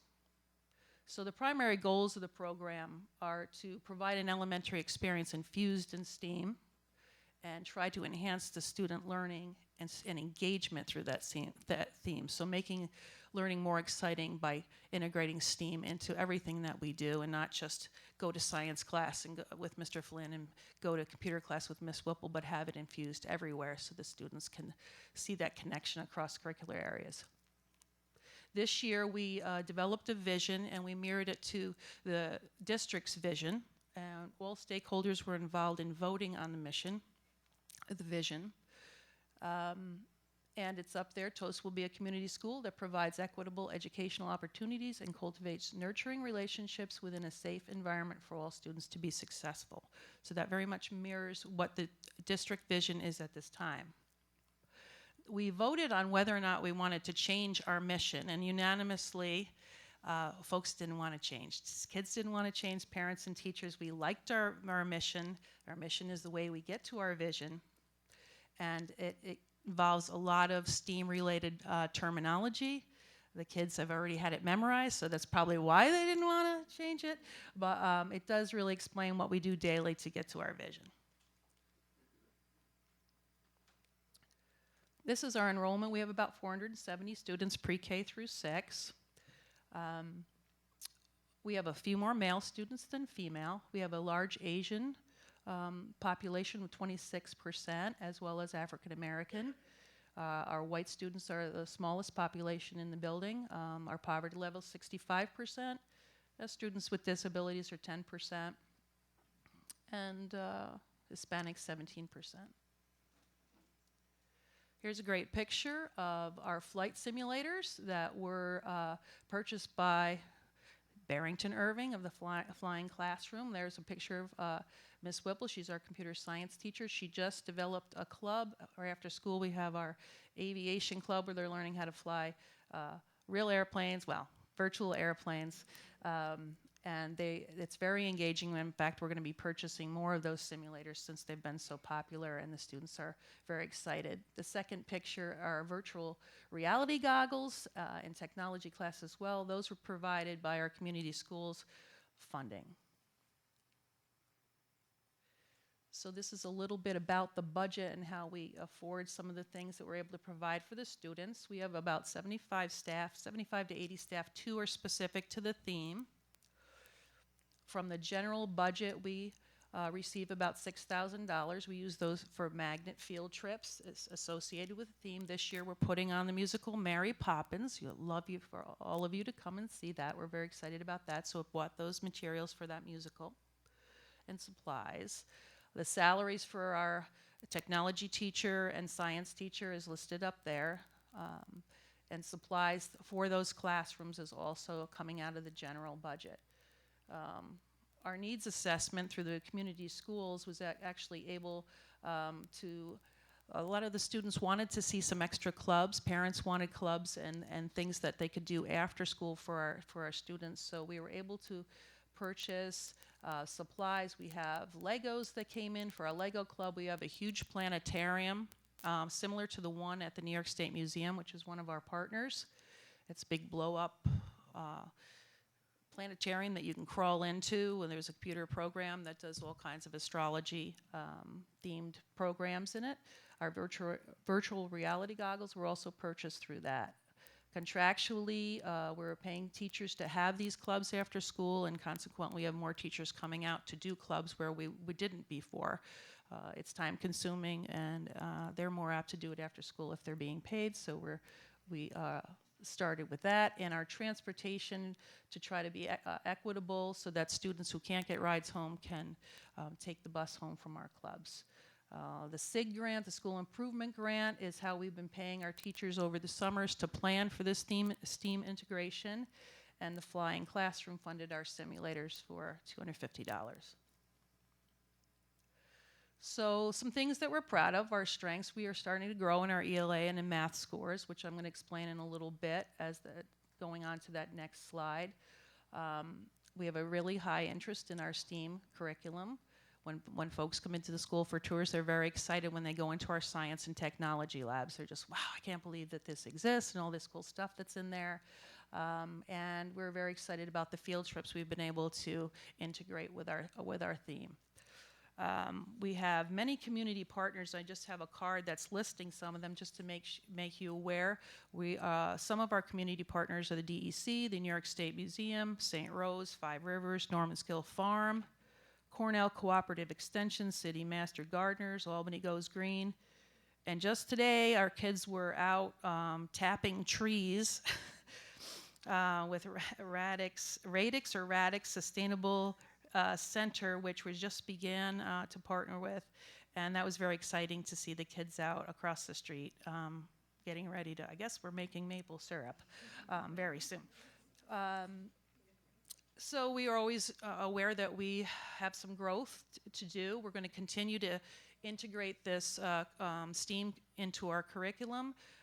We didn't pile it all on our teachers and students at once. I know that you got some information and there's blanks in different parts of our grid where we still need to integrate some field trips, we still need to integrate some Flying Classroom modules, but we didn't want to bombard everyone at once. We did a gradual introduction of this. We're going to move on with some more field trips planning and integration of technology. We want to have laptops in everybody's hands. We're working towards that. And we're going to always be wanting to increase our community partnerships. Okay, some of our program metrics. This is kind of comparing the magnet schools in general, all of our magnets to our non-magnets into TOAST, and this is our demographics. We're very similar in that we have a little bit more male students than female.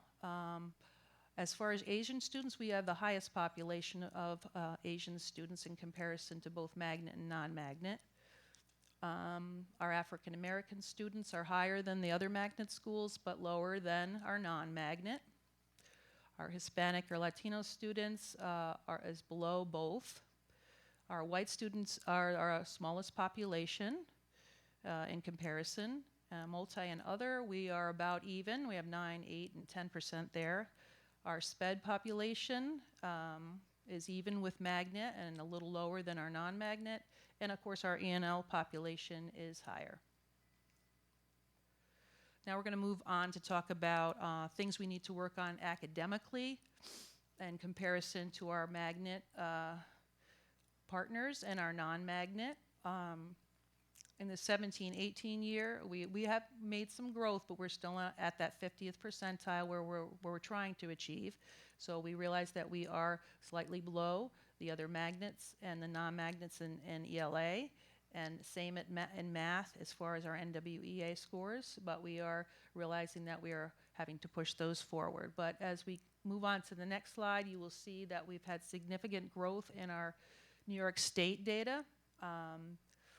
But we are still dropping a little bit below the magnet schools. So 17-18 last year, we are 24% proficiency in ELA, but as you can see, as you look down, we have more than doubled our scores in ELA over the 3 years. And as math was very low when I first came to TOAST, it was 5% proficiency. And we have moved up to 17% proficiency. Our data teaming is strictly in math this year and over the last 2 years, so we've seen some good gains in math as well. But we are still realizing we are below the other magnet schools, and we need to push forward with that. And here are some students studying about bees in the bee houses and science lab. And we have a little beekeeper in the middle. We don't use real bees, but we thought about it, but we decided we probably shouldn't do that. They're making bee houses, and these are going to be on display at Five Rivers, one of our partners. And the kids really liked that project. So recommendations going forward, we are going to continue to integrate our STEAM theme into all areas of the building in hopes to increase our student engagement and learning and growth and achievement. And as far as budget impact for this next year's budget, we've asked for 2 Chromebook carts, about $20,000, so that we can get more devices in the hands of our students for STEAM projects, technology and science project. I would like to put these into the 5th grade. They're really beginning to do some great research, and it would be nice to have we currently share 1 cart per grade level. We do have 1 cart per every grade level, and we do have a science, a technology lab and another smaller lab in the library with desktops, but we'd like to push that forward for the 5th grade. And long term, a little bit the next year after that, we used to have what we called a science museum room that was in conjunction with the New York State Museum. That was before I got there. And we still have the plaque on the door that says museum room, but I think it's a 6th grade classroom now. And a lot of parents that I talk to that have had kids there over the years are like, when are you going to bring back the museum room? This is such a cool thing we had. And we were able to bring the exhibits from the museum right into at Toast, and teachers would sign up for a time. It wasn't a special area, but it was a time that they could sign up depending on what the level of the activity was. And it was run by a teaching assistant. I think she retired, and they did not replace the program. Families would be able to access the museum right at Toast, and students would have museum programming right at Toast, and we'd like to build that New York State partnership back up again. And this is our wonderful crew that was here very recently with Captain Irving, Superintendent Deb Whipple, Frank Del Signor, and Sarah McGraw. And some of our students, they were all happy because they just flew at some airplanes virtually. So that's what Toast is all about these days. And we'll take some questions. Thank you so much for your excellent presentation. I know we all really appreciated getting a bit better insight into what's happening behind the doors at Thomas O'Brien. As usual, we're going to do 1 question at a time so that every board member gets a chance to ask 1 question before anyone asks a second. Who would like to go first? Ms. Smith, I see your hand up. Thank you very much. I can remember, and I think this, I don't remember how long ago, but I remember Toast in its, I guess I want to say, heyday. Yeah, and so, I'm excited about what you've provided here and what's going on at Toast, and look forward to that school being another Blue Ribbon school. I also I had a question. I did see in the review the information about the number of carts and computers. The simulators, I guess I wanted to ask about. How many do you have presently, and how many more are you trying to add? I believe that she has 3 there, 3 to 4. She's looking into getting a couple more. We're going to use our community schools money to buy those, and currently we're reconfiguring that money. Since January, we've got to move that money around a little bit, so we're looking to certainly buy 2 to 3 more. They're not overly expensive. I thought they'd be much more expensive, so it depends on what we decide to do with that money this spring. So we're making those decisions right now. Who'd like to be next? Ms. Krejci. I just had a question about your request to bring back the museum room and the teaching assistant, because my understanding, and I might have been mistaken, was that the museum room went away because there wasn't enough space for it due to the student enrollment. So I'm wondering, would you have room in 2021 to reopen the museum room? We have some ideas. Right now we're full, whether we use the science lab in conjunction, which would be difficult because Mr. Flynn has classes there pretty much every period. We also have, and we've talked to Brian Dengler a little bit about this, we have 2 vestibules that go out to the back, and they're very kind of large rooms. I don't know if you've been to the 3rd floor of Toast. It would be a matter of heating those rooms. We've talked about using them as mini museum rooms on our own without this museum room where we could display and have another teaching. There's perfect 2 teaching spaces there that you could literally do displays, and but it would have to be heated. So we're thinking about those spaces.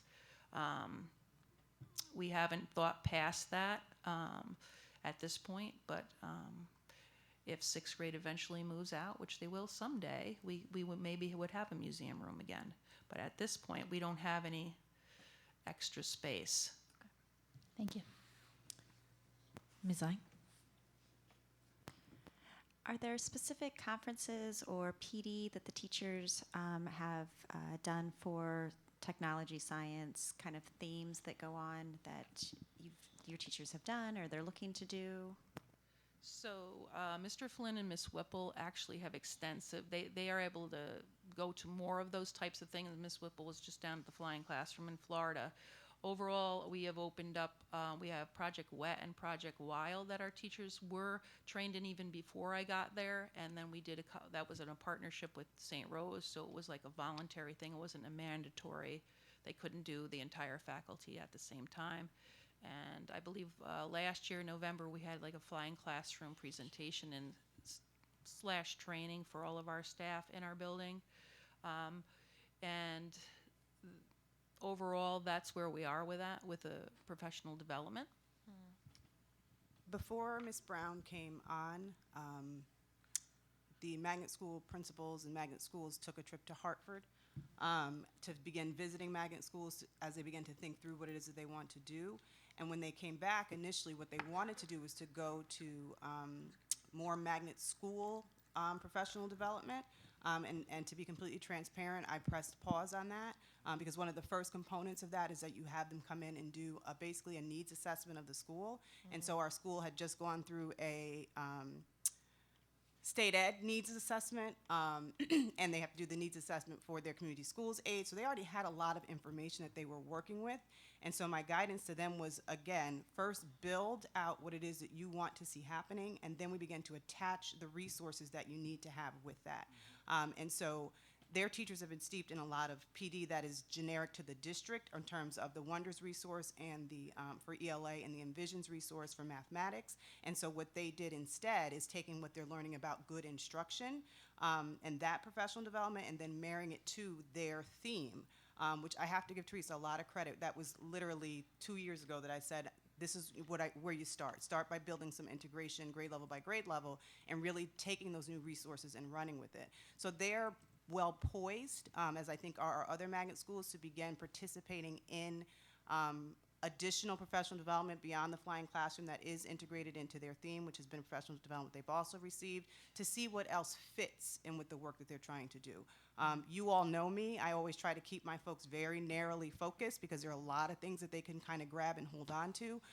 But if they build the vision and the plan for what they want to see first, then they can begin to infuse into where they might need professional development and additional resources.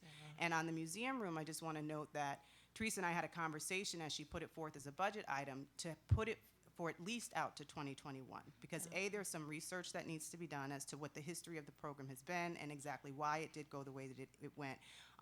And also, you know, future thinking, where is it going to go? How do we support it and how do we sustain it based on the history that it's had?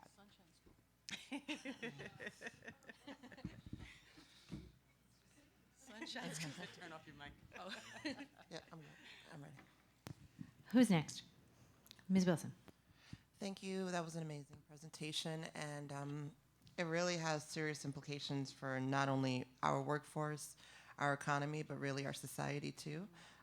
We, and Jen was with me at the NISPA conference when we attended a session, and I believe it was Tarrytown or Yonkers, and they took the next, you were talking about recommendations and expansion, they took the next level of STEAM to become E-STEAM, or STEAM essentially, and the E was an emphasis on empathy. Yes, and I feel like the furtherance of that principle could be an ELA in history, could read a book that corresponds, so I just feel like that's incredible. So my question was, community partners, creative, have you ever considered anyone from the creative economy, digital media, technology companies, not-for-profits, or entrepreneurs also? It's just a thought, Yes. just in terms of exposure as far as partners and things like that.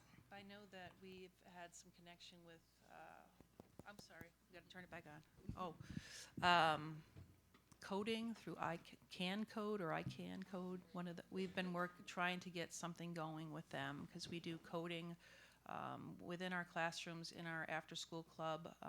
They're doing Scratch, and Deb Whipple does all kinds of coding within the building as well. She does digital citizenship. So yes, that's where Ms. Alexander, ma'am? I want to say thank you. The presentation was fabulous. I am biased. I love community schools. I love the model. I think it's a win-win for everyone. And when I hear this comment about coding in elementary school, that's a nice salaried piece of employment, and you shared that the enrollment of females to males is a bit lower, but really not by much. And when I look at the demographics and the diversity, is just it's just incredible. So so kudos and thank you for pointing and highlighting out the growth that has been made over the last 3 years. We were at a conference over the weekend, and we're as a state going to be doing more of that. So thank you. Thank you. So I just wanted to tell you that I had my first coding experience in elementary school, and I made a very lovely career out of that. So it's And you're actually brilliant. worked beautifully. I just wanted to just riff a little bit on your comment about the Sunshine School, and hope that you will take the biography of James Hall into your TOAST programming. I don't know if you're familiar with that yet, but that Sunshine School, for those that don't know, was really the office of the state geologist, James Hall, and he is a self-made man, was born poor, and really became a very successful person. And that building was a historical building, like literally a stone's throw from TOAST, and I would love to see that integrated into your curriculum, and I may send Dr. Wilson Turner some information on that so that she can pass it on to you if she'd be willing to accept it, because it's a wonderful story. So I also wanted to just reflect on the use of field trips to infuse the curriculum. Field trips have been a real push from the board for probably 3 or 4 years, because we believe that part of what's happening for our students in terms of their quote-unquote academic success, by which I mean their scores, right? I believe academic success is much broader than that, but in terms of the way we're measured, has to do with our children's exposure and lack thereof to the outside world, beyond their experience, and we believe field trips are a way to do that as a board. That's our philosophy. And seeing you put that into a grid, that it's not just a teacher feels like going on a field trip, so they go on a field trip, but that there is a curricular component, there's thought put through, it's very clearly planned, grade by grade, theme by theme. I mean, I know you're not done. Like, I saw the holes, I understand. We're not done yet, but that is exactly our dream for how field trips will provide children whose parents are not taking them to Radix and are not taking them to Five Rivers, to give them that exposure to the wilder world, so that when the question on the New York State exam is, read this paragraph about tapping trees to make maple syrup and answer them, they're not coming into that with no exposure to making maple syrup. And so that is what we always dreamed of. So it was thrilling to see it. And I know TOAST has been in a rebuilding phase, right? We know TOAST has been in a rebuilding phase, but I see the building as opposed to just a stagnation phase, right? It is a rebuilding phase, and I feel very positive about where TOAST is headed in the next few years. It's fantastic. So thank you. That was my question/comment. You're free to comment in reaction or not, as you see fit. I thank you. I just wanted to give you kind of, I know that you read, I wanted to just give you kind of what a fifth grade would go through in a year. I just think fifth grade, we got it all together with the fifth grade slot right now. Their theme for the fall is aerodynamics and engineering. And they do the flying classroom unit, module of power of flight. And then they go to the MySci Museum in Schenectady and do that whole Challenger. They come back all crazy, like on a high when they come back from there, because they had been to the moon on this Challenger and this whole simulation. And the teachers do receive, by the way, PD on that. So the fifth grade teachers all go to this PD before the kids can even go on that field trip. So, and then you know, they're doing egg drops in the gym, and then the art teacher is, they're designing airplanes in art as well. And the phys ed teachers were doing, I don't know a lot of the terminology, but drag. I don't know, they're doing something in the gym like pulling people on parachutes and talking about drag and lift and drag. And I'm not sure what they were doing in music, because music we're having a harder time, like, you know, singing about airplanes or sing up, you know, My Beautiful Balloon or whatever. They're singing in there. But, and then in the winter, they're really focusing on their science fair projects right now. But then in the spring, they'll go into the ecosystems in the city, and that's where they're working with Sustainable Cities Flying Classroom Unit, and then Radix Sustainable Center and the USS Slater. So that's kind of, we definitely have that pretty much mapped out, and we'll add some more things in the winter besides science fair projects, along with their theme of cultures around the world. But that's kind of how we're integrating that. But it is nice to see it in this. I was a special area teacher, and it's so nice to see special area teachers embracing the theme as well. So the kids are like, well, there's a connection, there's another connection, there's another connection as they go through their week at school. Board colleagues, any further questions? Thank you very much for being with us tonight, Ms. Brown. We very Thank much you. appreciate all your work Happy and your making the time Valentine's. tonight. To you as well. So that brings us to our transportation topic.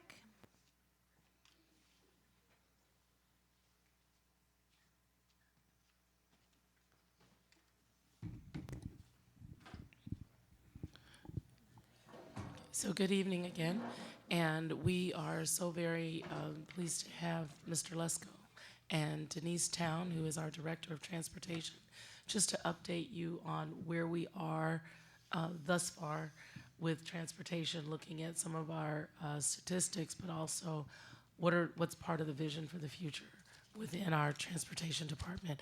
I know, I feel like I should be in a jazz club right now. But we will save the singing for those who have that talent.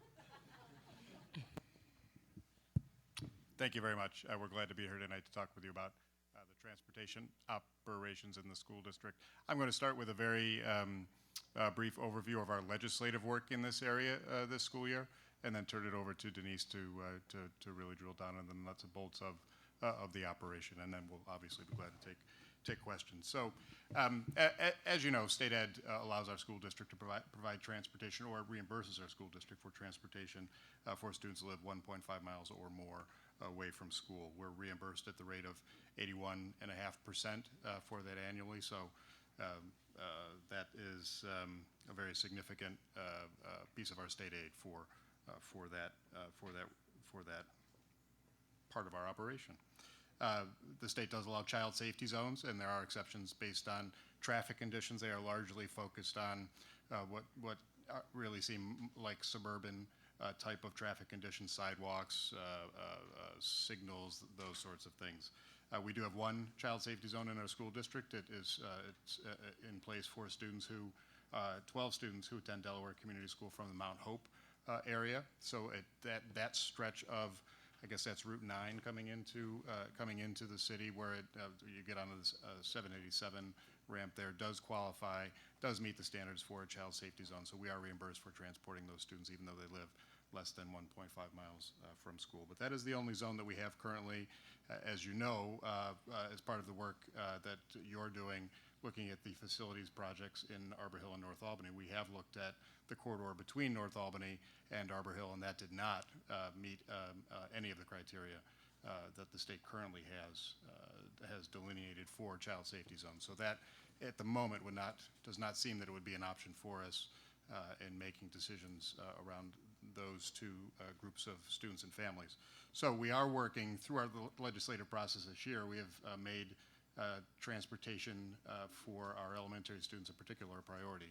And one of the steps that we've taken this winter, and I've worked with Board Member Lang in recent weeks to work with Assembly Member Pat Fahey's office to begin to redraft the legislation related to child safety zones and add in criteria that would be more reflective of communities like ours, data related to crime, data related to industrial properties, data related to vacant properties. So that, that does create safety hazards for children as well, obviously. So we've begun that work.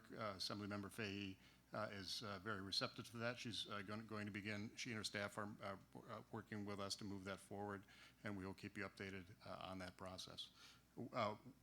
Without that, there is also the option of reducing the zone on our own. We would have to go to our taxpayers for their approval to do that, and we would not receive aid.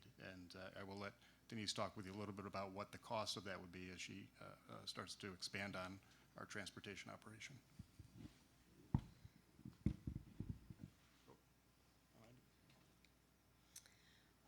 So this outlines our current transportation and what we would propose to be our costs if we were to expand our lessen our walk zone.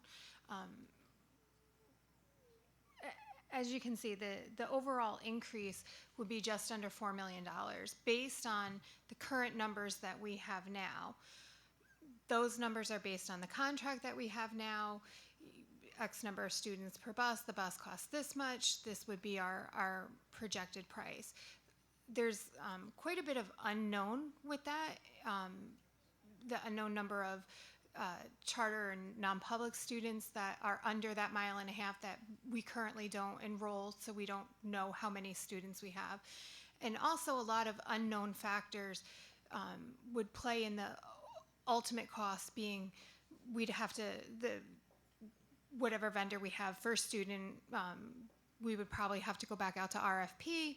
They would have to purchase more buses. They'd have to get more staff. They'd end up having to pay probably quite a bit more to attract drivers to come from other locations to come here. So the estimate that's up there was based on our known numbers now, but that's not really a good way to determine how much it would end up costing.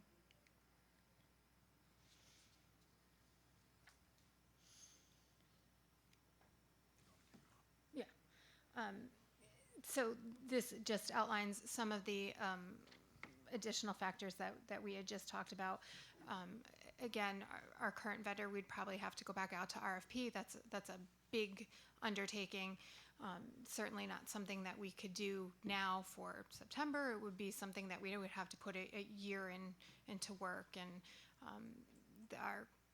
one of the big things, one of the big concerns is finding drivers. You know, we're knock on wood doing okay right now with the number of drivers, but we've pretty saturated the pool, and it's becoming harder and harder to find qualified people that we want to drive our kids. These are the current staffing. We have 92 routes, 65 of which are special education routes with bus aids. We currently have 99 drivers on the staff. They have 8 people in various levels of training, from experienced drivers that just need the 17 hours to people that are going to need the full 53 hours. They're planning on getting quite a bit done over break week next week, which is great. We took a look at all of our routes, and we took a look at what are some of the average ride times out of all of those routes that we have. In the morning, the average ride time from the time the student boards the bus till they get off at school is about 27 minutes. And in the afternoon, from the time they get on the bus at school until they get off at home or babysitter or what have you, is about 32 minutes. So that's not too bad. We have the First View GPS tracking app. It's honestly something that I'm getting into using day in and day out. Majority of the phone calls that we get are, you know, when's our bus going to come? And so it's great that we're seeing more people every year sign on to the app. When we get folks that call in the office, I go, you know, we have a free app that you can use. And so I think a lot more people have been using it. And once I got a little more familiar with it, it's a great tool, and it's very time saving for us. Which that leads us into our next piece, the on-time performance.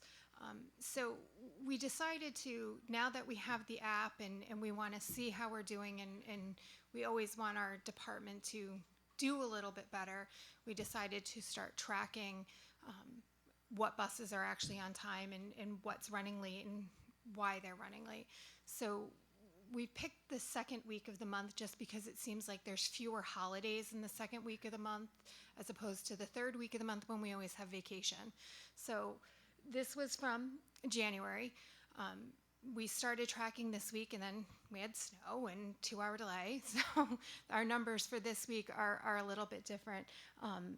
You can see 73% of the routes arrived on schedule. 13 minutes was the average downtime of the ones that ran late. I am happy to say that this past Monday afternoon, 92% of our routes were on time. So that's like, if we think back to September 2017, like I was, you know how you feel things are going better, but then once you actually see that they're going better, it's kind of great. So we've been very busy. This goes back into not only are we tracking what are on time, but why are people calling us and what do they need when they call us? We found that on average about 90% of our phone calls are parents just asking what time is the bus coming, and then we narrow it down to even more. And Corey, who's in my office, he goes, I could tell you the same 10 people who call me every day between 7 and 8 in the same order. So, we have a lot of the same repeat people calling every day, just, what time's the bus coming today? So that's the majority of what our phone calls are. The other ones are people asking to, have a bus stop changed, or, just all of the other random type of calls that we get, but bulk of them by far are what time is the bus coming, and that's morning and afternoon. So back in November, we had a meeting about electric school buses. Electric school buses are a very new technology. There's less than 200 deployed throughout the entire country. They drive and look very much like a traditional school bus. The main difference is the way the engine is built and the fact that it has 0 emissions. So we had that meeting on November 27th, and we had a presentation about funding for school buses and the price of electric school buses. And so we've been digging in and doing some research since then. We've been in touch with White Plains, which in New York has 5 electric school buses. I had the opportunity to go down and visit them, and they let me drive one of their school buses through the parking lot. And I am licensed, so it was okay. And like I said, drivability, it's very similar to a regular school bus as we know it. All of our school buses, and we are super fortunate in the fact that when First Student came in, they brought in 100 brand new 2018 school buses. So all of our buses were the newest models that we could have at that time. And the diesel engines in those Thomas-built buses were already at half of the EPA standards for NOx emissions. So we already have very clean running buses. So this is just to update you that we're still talking about it, we're still researching it. It would be a big step for us to take, and we'd have to, it's an unknown technology still at this point. So, we want to see how those Minnesota buses do in the cold weather. And another great thing that we've been doing is bringing PBS to the school buses. So we've had 2 terrific assemblies so far at Pine Hills and North Albany. We've gotten the drivers involved, we've worked with the principals, we put together a PBIS presentation talking to the kids about how can you bring PBIS onto the bus? How can you be a safe bus rider? What does that mean? How can you be respectful? How can you be safe? So we've then brought the drivers and the bus aides into the school. They get to see, the kids get to see the drivers and the aides as part of their school building. And then we took those PBIS posters that they have in the school and we put them on the bus. And so we've tried to make it an extension of the classroom from what the kids know in school to what they're seeing on the bus. And at North Albany, they have a little phrase that goes macaroni and cheese, and then the kids go, everybody freeze. And so we've been, trying to like bring that. And so we have a couple of, these are the posters that if you go and you get on a Pine Hills or a North Albany bus, you'll see that on there. And optimistically, I think it's gone pretty well so far. We'd love to be able to bring it to all of the schools. One of the trainers has been in the district a very long time. He's great, and he's so relatable. The kids know him in every building, and so he's really one of the ones that we've talked to about if we have future assemblies, can you be a part of that? And so we, so far it's working great. We'd love to try it everywhere. And so that's where we're at with that. And that's one of the slides that we've had at the school, and it says how to be a good bus rider. You line up properly, you keep track of your things, you use your level 2 voice. So, questions? Board colleagues, as always, one question at a time, so everybody gets a chance. There's a lot of different topics in this presentation, so it's so all over the place, but I was wondering if you all would be willing to focus just a first section on the referendum and the amount of money it would cost to change, because that's such a big topic and it's something we've been talking about for so long. I wondered if we could just focus on that for the first set of questions and then go on to talk about other questions and comments we have about this very wide-ranging presentation. Would that work for you, Mrs. Smith? Go ahead. And just a suggestion, while I know we all have an interest in the electric buses, I think there's a lot more to come, and you did indicate research is being done. I wondered if we could not talk about that today. I love that. Let's not talk about that today. That will further narrow the conversation. It doesn't sound nice, but I really mean to table that, yeah. Yeah, no, I understand, because there is a lot more information, so it's too early to ask questions about that. Okay, so keep restricting ourselves to the topic of the referendum. Ms. Krejci. So I just had a question about the projected costs. I assume, you know how when we talk about capital projects, we talk about the total cost of the project, and then we talk about the local share. I'm assuming that all the numbers I see here are our local share and not the total overall cost? That's right. Okay, thank you. I want to ask a point of clarification on that, because there is no reimbursement under 1.5. So the entire, those are the same number. The local share is the total cost in this case. Is that right? Right, but the numbers that they show for 1.0 are the total numbers for transporting everybody over 1.0, which includes the people who are over 1.5. I understand. So I understand your question now, which I didn't before. On the left side of the slide, where you've got the 2018-19 current 1.5, that says contracts $9 million. Is that our total cost, or is that the local share? Right? That's the question? Yes. That's our total cost. Yes. So of that, 80 some odd % is reimbursed. So our actual net out of very big pocket is 80 some odd % of that 9 million. Mr. Hogan is nodding. Yes. Okay. So so we actually need to. Ms. Savage, can I ask? Yes. Go ahead. Actually, I think you're probably going exactly where I was going, but I would like to see the local impact of these numbers in our budget. Yeah. So that is the number at the bottom of both of those slides. At the bottom of the reducing walk zones K-12, you'll see the $3.8 million. That is the entire additional cost to us, and that would be our entire local share.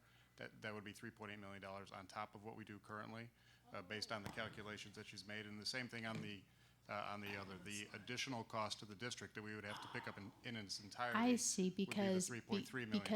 because the state is currently paying a large portion of the 9.1, but they wouldn't pay anything of the increase. So therefore, we would be covering 100% of the increase. Exactly. Thank you. So the thing that's confusing is that the 9.1 is not really our out of pocket, but the increase is 100% of our out of pocket. Okay. Excellent question. Thank you, Ms. Krejci, for asking that clarifying question. Anybody else with questions or comments about the reducing the walk zone? Ms. Wilson, do you have your hand up? Just back to the budget referendum aspect of it, I was curious because I noticed that also there were some changes in relation to community schools, but was there any way that we can tap into community school funding pertaining to this change? Like tying it into attendance or performance and things? We included that in our initial conversations with our legislators and the governor's office in the fall. Since then, we focused on the language around the child safety zones, but that is, I guess my best answer right now, and Paul has looked into it as well, is I don't think so. But we're going to continue to look at that. That was exactly the thought that we had, that if we tied it to a metric like attendance at the schools, that we could apply some of the funding from either community schools or receivership to it, and get some relief for at least the students who attend those schools. I appreciate that. Thanks. I just would like to add, we're doing an excellent job of spending the community schools' money. And anytime anyone wants money, they immediately say those words. So it's a very popular topic, but we can only spend that money once, usually once a year. Okay, does anybody else have a first question before we move on to second questions? Let me ask my first question, which is, and this is really a government affairs question I maybe should have asked earlier. Is there a line of attack, let's call it, for government affairs to try and get transportation more explicitly means tested? You know, with the exception of the 100% school lunch, which we're doing right now, in general, the entire the entire United States operates on a means testing basis for food, right? We only provide free food or reduced school lunches for children who have a certain amount of economic need in their households. Is there any hope that such an attack into, and I shouldn't use the word attack, it sounds very violent, but that there could potentially be a legislative change that said children whose households had an economic challenge would be entitled to state reimbursement for transportation at a smaller radius? Do you understand what I'm proposing? To me, that's really what we're saying, is that for a family that has a car and two parents who are working and a lot of economic security, 1.5 is probably not a huge deal because you can send somebody in a car. But if you're in a family that's living 2 bus lines from school, and that's a much bigger challenge, and I think we could be more explicit about that. So I don't know if that's a question for Jen or for you, but that's my question. Duly noted, and I'll let Jen go from there. So I think that if that were the case, it probably would then mean all students that live further than 1.5 may or may not get reimbursed, right, for the formula. So I think that, sure, you can always propose legislation law to put in or add on or subtract or delete. And I think the reason we still are doing the child safety zone is we are narrowing it down to our neediest, and also making it a number that's not so astronomical that it won't even get play. But I think that if we were to have that conversation, I think it's a valid conversation. But I think that there would be maybe some collateral with the kids that live 5, 6, 7, 8 miles that they then would not get reimbursed for busing, and districts could say, oh, well, we're only going to bus for those that we get reimbursed for 80 or... Yeah, I was thinking it would be both. I was thinking it would be like everybody over 1.5 and only people with an economic challenges under. I don't know how it would work. Anyways, my idea. Let's see, Ms. Smith has not had a first question, so, right? Am I right about that? Okay, apologize. I'm trying to wrap my head around what you're saying, and there's something that just doesn't feel right in my gut, because it's making assumptions about families, you know, and I get that maybe somebody's got like, you know, 2 incomes and 2 cars, but that doesn't necessarily mean that they can take the time out to get their No, kids. it's the same assumption we're making about food in most districts, Well, that it it's is. I easier to just- access food if you have I'm just, more I money. just want to be careful around, there's something that just doesn't feel right in my gut. Apologize. okay. And I don't, maybe it's because I'm not quite getting it, but I just, Okay. Okay. But I think, I just wanted to make sure, so it looks like here at 1 mile period here, that that's almost like transporting nearly all of the district population of students. I mean, minus 1,000. That includes non-public students as well. But 84, right, but that's a, 84.45. and I guess that's my other question I wanted to ask. In some places, non-public is not clear to me that includes charter schools. In another place, you specifically say charter school students. So do you see what I'm saying? There's another area down below. So my only question was, are you including in non-public schools each time you say it, charter school students? But then there is another place in here where you speak, where it's a line that says charter school students, and they're separated out. So Where is just, In the average ride times is where I Yeah. think she's seeing that. but in the cost, you're telling me that it's simply, The non-public numbers are all non-public. On the two But slides there's- for the for the reduced For walk the- zones, it's all non-public. Which including charter and Including private. in private. Every child we would be required by law to bus. I just wanted to make sure that. Yeah, no, that was I'm accurate. Okay. validating your question, Okay. absolutely. I'm Great. just making sure we're asking the same question. Okay, good, thank you. Ms. Wilson, did you have a first question? I had a first question, yep. Okay, so then Ms. Krejci and then you.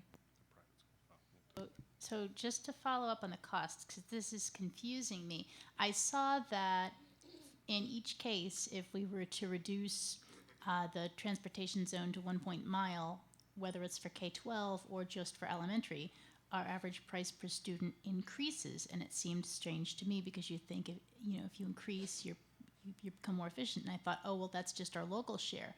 But we've talked about those increases. I did the math, and that's the average price per student gross. Why would the average price per student go up if we were transporting more students?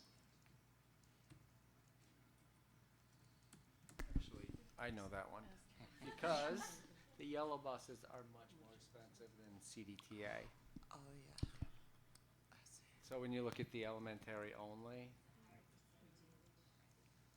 it's higher cost per student for yellow buses, because yellow buses are Okay, more expensive. thank you.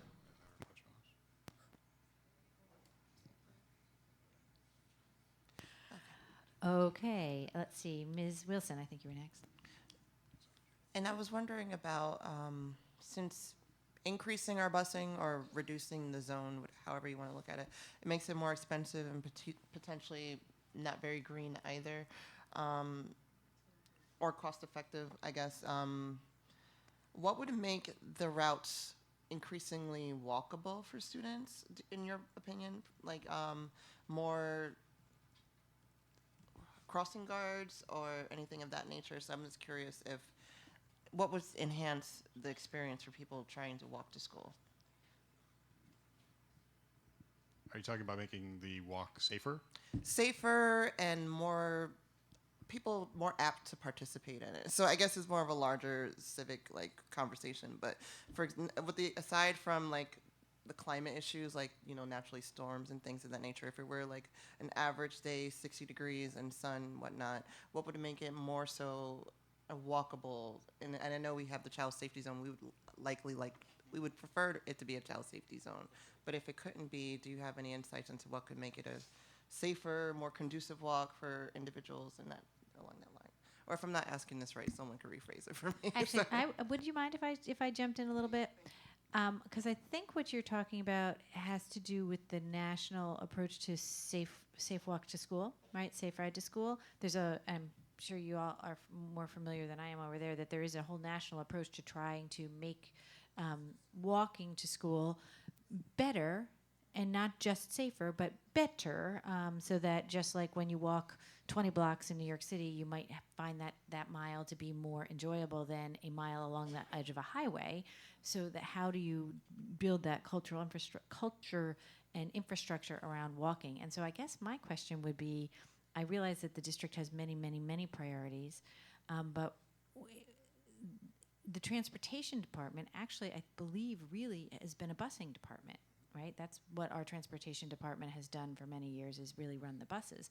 But I wonder if, not tomorrow, that if we start broadening our thoughts to it, making it a transportation department that would include our pedestrian transportation, for example, working with community partners to make sure that the crosswalks were actually dug out on our children's walks from in the high walk areas, like on Delaware Avenue or like on Central Avenue.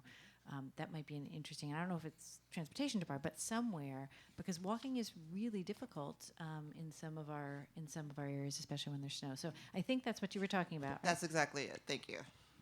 We could also use less efficient buses to increase global warming to make the temperatures nicer. Madam President, members of the board, our transportation department absolutely focuses on buses. We do have a safe routes to and from school campaign that we do through our safety and security mechanisms. We do partner with the city with regard to the crossing guards. And so I do understand how we can strengthen that partnership. I'm always very mindful of what we own and what we don't own. And we don't own the crossing guards. And so absolutely strengthening that partnership with the city to make sure that our voices are heard with regard to concerns that we have with what we can do better on our end, but also being very mindful of the fact that that is not an entity that we own. So we can make suggestions and we can partner, and that's not a problem. That's not even something that needs to be down the line. That's just opening those lines of communication with those entities in terms of making them aware of when areas need to be filled, for example, the potholes and things like that, making sure that those areas are taken care of and bringing it to their attention. I think it's just about strengthening the communication as I lose my voice, but strengthening that communication with those departments. Any other questions or thoughts, Ms. Lang, on the transportation referenda topic?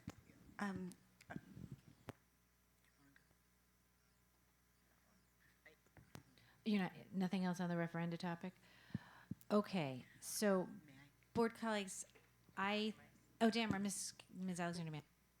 Well, no, I just wanted to say that I know that as a member of the Government Relations Committee, I certainly appreciate the way Ron and our board colleague and committee chair Jen Lang presented the issue around child safety zones to our legislators. I think it was just done and just distilled in a way that they clearly understood, and I'm glad that those lines of communication continue to be open. So thank you.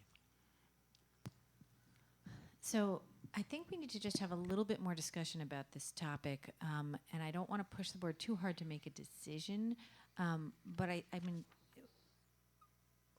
we need some guidance, I think, at agenda setting is what I'm looking for, about where we're going to go with this referendum topic. I think we're all clear that this would not be a topic for this referenda cycle, right? We're not talking about doing this in May, right, board colleagues? She's like, yes, I know. I'm just making sure. So shall we put this sort of on the back burner for a few months and then bring it back in as point of further conversation? I mean, it's always been a thing. We're always very aware that some of the suburban districts are 0 walking districts, right? And we are 1.5 walking districts. We know that. And it is something that comes up frequently in our conversations about the equity and lack thereof of that. So could we just have a little conversation about where we'd like to go with this topic? Ms. Alexander-Mann, please. For me, I have to say I'm not comfortable with us just like putting it all the way out on the back burner. I think we have to keep it front and center, especially with ESSA.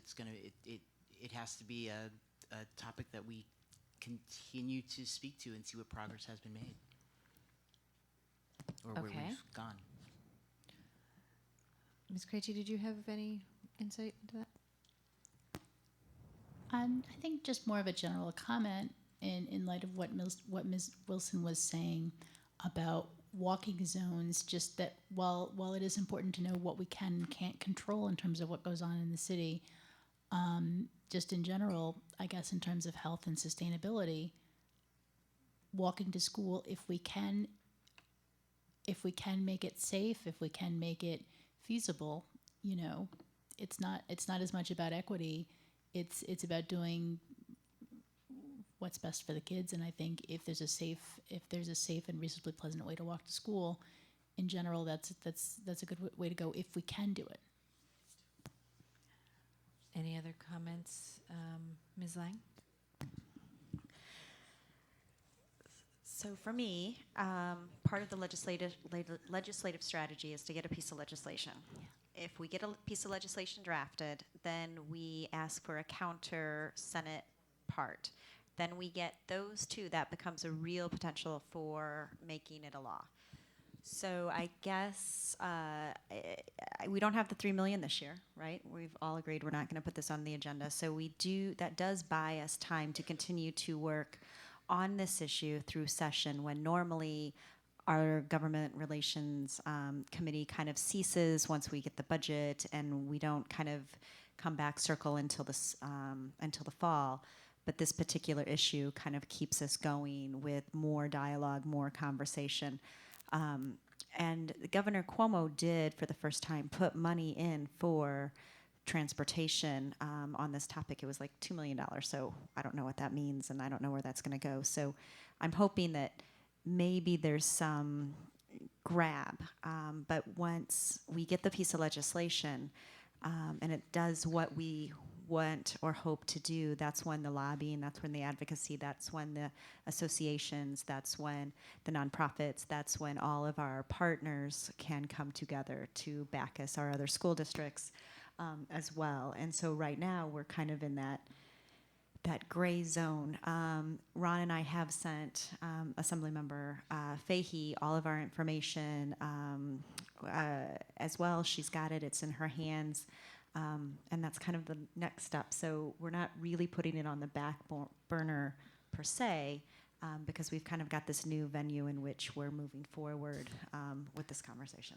All right, so then what I'm taking from what I'm hearing all you say, trying to synthesize that, is that our priority for, let's see, we're in February of 2019, our priority for the next several months through the legislative session is to focus on our priority of legislative changes to the child safety zones, that's going to be priority one for us, but that following that, we will continue to look to the transportation department to keep us abreast of potential opportunities to reduce the walk zone, and we would probably be looking for that as we get additional reports from you all to keep that as part of our constant conversation, because we do recognize it. Ms. Krejci, then Ms. Smith? Just sort of thinking wildly outside the box, I don't know if this is feasible, but I wonder if it would be possible for the district maybe to run additional bus routes, let's say November through March or something, when they're needed the most. I don't know if that would even be possible to plan. We have struggled with this, and we do actually run some buses that are for the safety and security of our children, but there are the way the laws are written in New York State restricts our ability to do that as well as we would like to. So again, that could be a legislative change that we might look to. Could we have,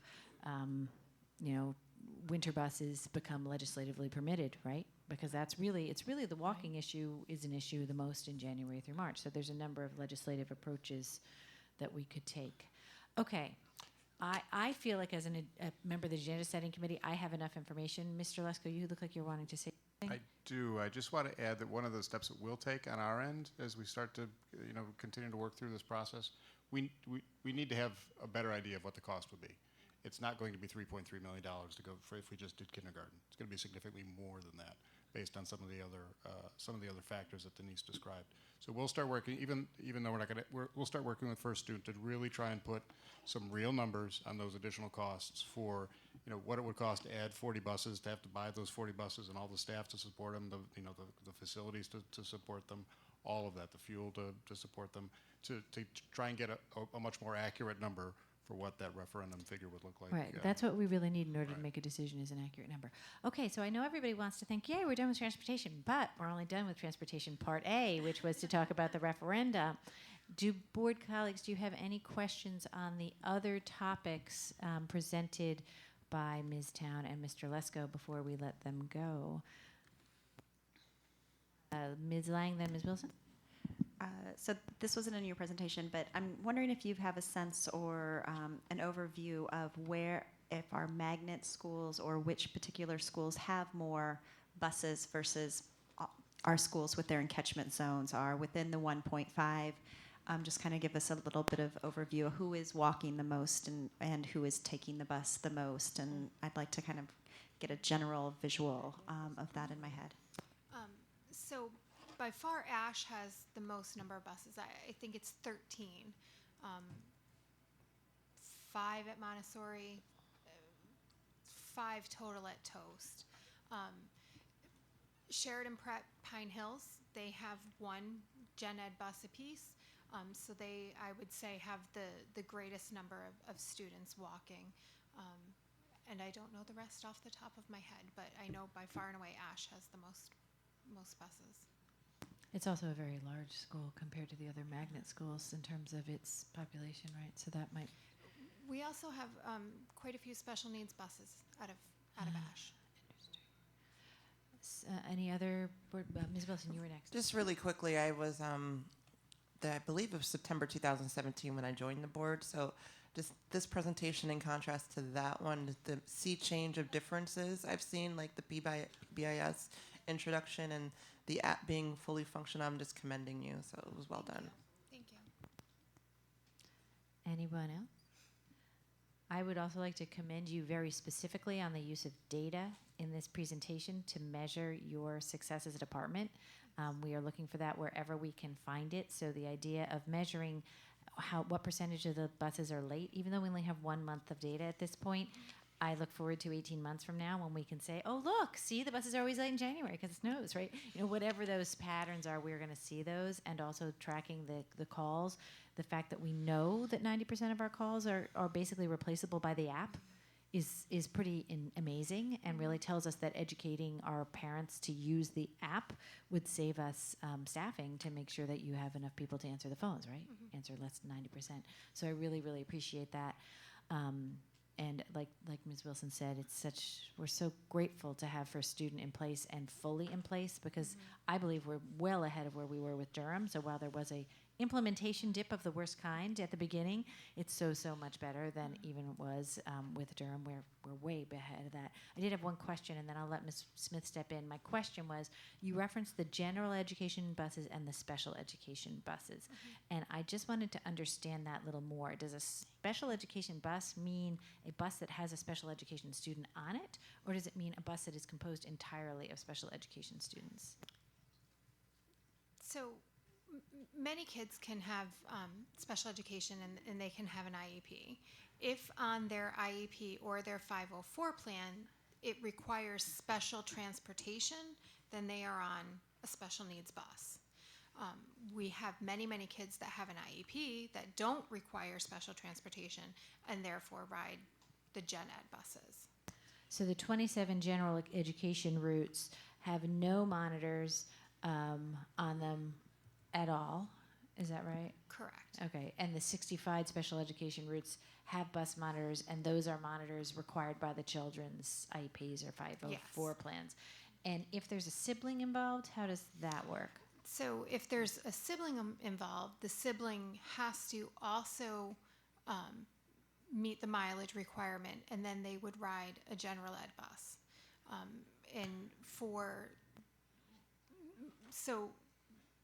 The special needs student may have door-to-door transportation.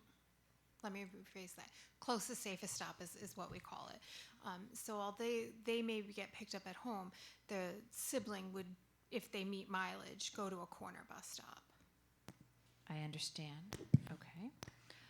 I think Ms. Alexander-Mann has a follow-up question on that. I do, just for clarification. So if you have two children going to the same school, and that's based on the regs, but do we have the ability to work around those regs? So I have two daughters, right? I send one daughter, would go to the corner to pick up the bus, and if my other daughter had special needs, then she might be picked up closer to the front door. Yes.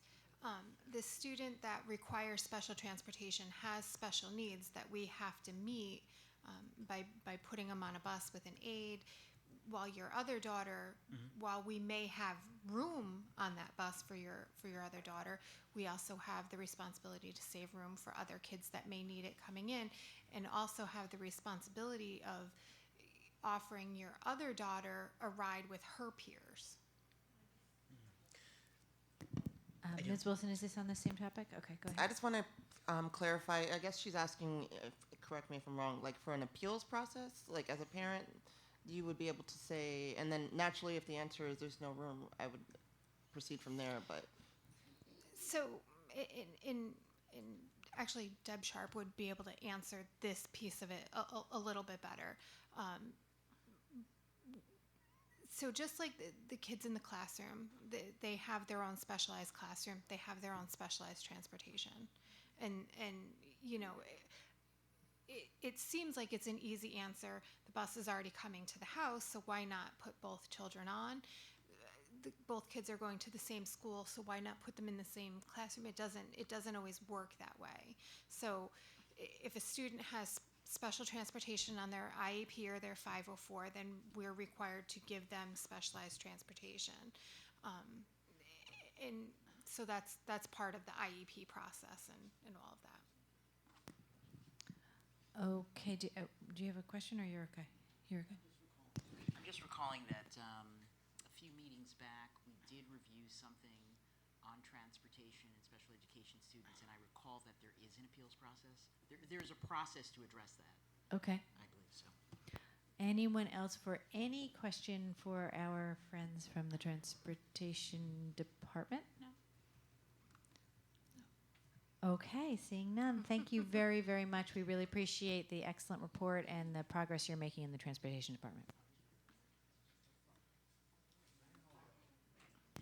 Mr. Hogan is back for a reprise, this time on the budget.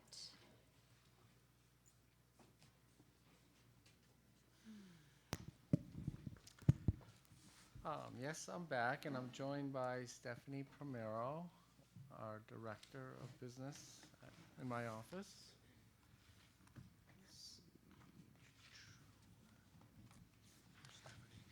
All right. Oh, you want me to? Okay. Oh, I know. Okay. So here's an update. We did present at the last board meeting, and we're just going to give you an update of changes since then. We like to display the mission and vision and goals throughout the budget process, because the budget is an act of allocating your resources. That allocation should align with the district's mission, vision, and goals. Here's the budget calendar of some of the significant events coming up. The next meeting on March 7th, we'll do a full issue of our second complete draft with line item printouts. So you'll have that coming up next.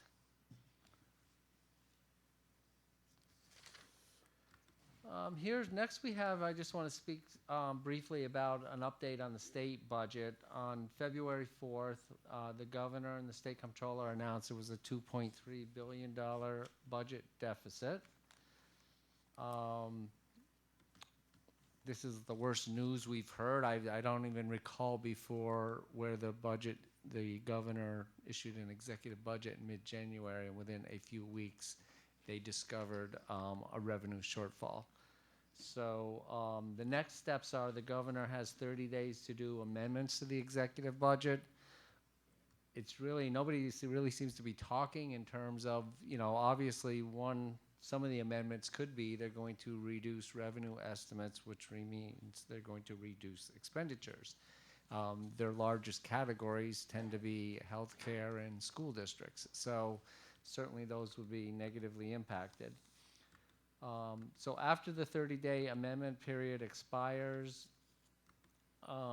typically around the 3rd or 4th week of March, the governor and the legislature do additional updated revenue projections. We have to hope that's news is good news, better news, and then the state budget's adopted on April 1st. So again, let's hope that when they do more additional projections, they come up with a improved picture of the state budget. Here are some of the adjustments we've made since we last presented on January 31st. We did get great news from the pension, the teacher's retirement pension. They had given a range of our percent contribution. It came in on the lower end, so we're very pleased. I was real excited for a few hours until we got down to the bond line. And also we went through as a cabinet, one of the things we looked at to try to reduce expenses are some long-term vacant positions. This is a net. I did provide those to the board in the communication tool, what those positions were. Some of them were from 2 years ago. So we're comfortable with that as a staff, recommending the elimination of those positions. Throughout the budget process, you're going to see changes in salary and benefits due to staff transition. It could be changes in grants, changes between community schools and general fund. So there's people transfer, there's a lot of changes. So this is a common line. Sometimes it's up a little bit net, sometimes it's down. The next line is something I had mentioned and said I was still watching carefully, was the bond payment projection and the related building aid for capital projects. It's very complex. We have so many projects going at any given time. We have the 14 building projects from a few years ago. That's just finishing up and closing out. And what was driving the big budget, the building aid increase, which I was suspect of, as I mentioned, was because we had actually filed phase 1 of the capital project at the high school at $51 million. It turns out the state aid run was overstated. I've worked closely with fiscal advisors on both of these to project our bond payments and project the aid. One of the things we discovered is the state had assumed the high school was 15 years instead of 30 years, which would have really accelerated the aid projections for the first 15 years. So we're going to correct that with them.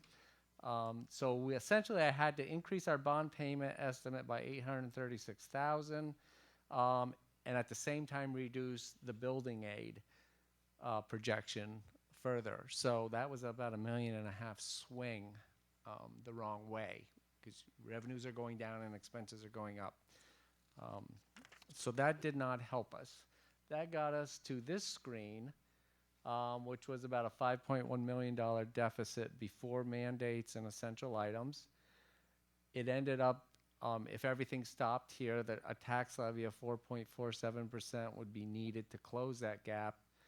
And just for comparison reasons, 2 weeks ago when I presented the budget, that was a 3.58% tax levy. So this is went in the wrong direction. You will see in the next couple slides we've pulled some things off the table that have kind of neutralized this, that were previously proposed. The shaded area is just a modification. Any changes I did in this in the next couple slides, I just want to highlight any change only. Otherwise, everything else was presented last time. We did reduce the special education ask from 3 full-time additional special ed teachers down to 2. So that made a slight change. The other thing I want to bring to your attention here is actually 1.3 million out of the 1.5 million increase is all related to special education. Actually, everything else we do is pretty much can continue on without needing additional resources and staff. But we're really taking on a lot with the special ed. The private school in BOCES are outside placements, and the supplies was a result of changes in grants. In previous years, we've been able to buy those things with carryover funds. We've exhausted our carryover. So that got kicked over, shifted to the general fund, and then additional staffing. So there's more identification, there's more special education students coming in being served. A couple of things we were able to take off the table. The ask list are we reduce by our number of special ed teachers by 1 position and a .2 music position. So we're no longer asking for those.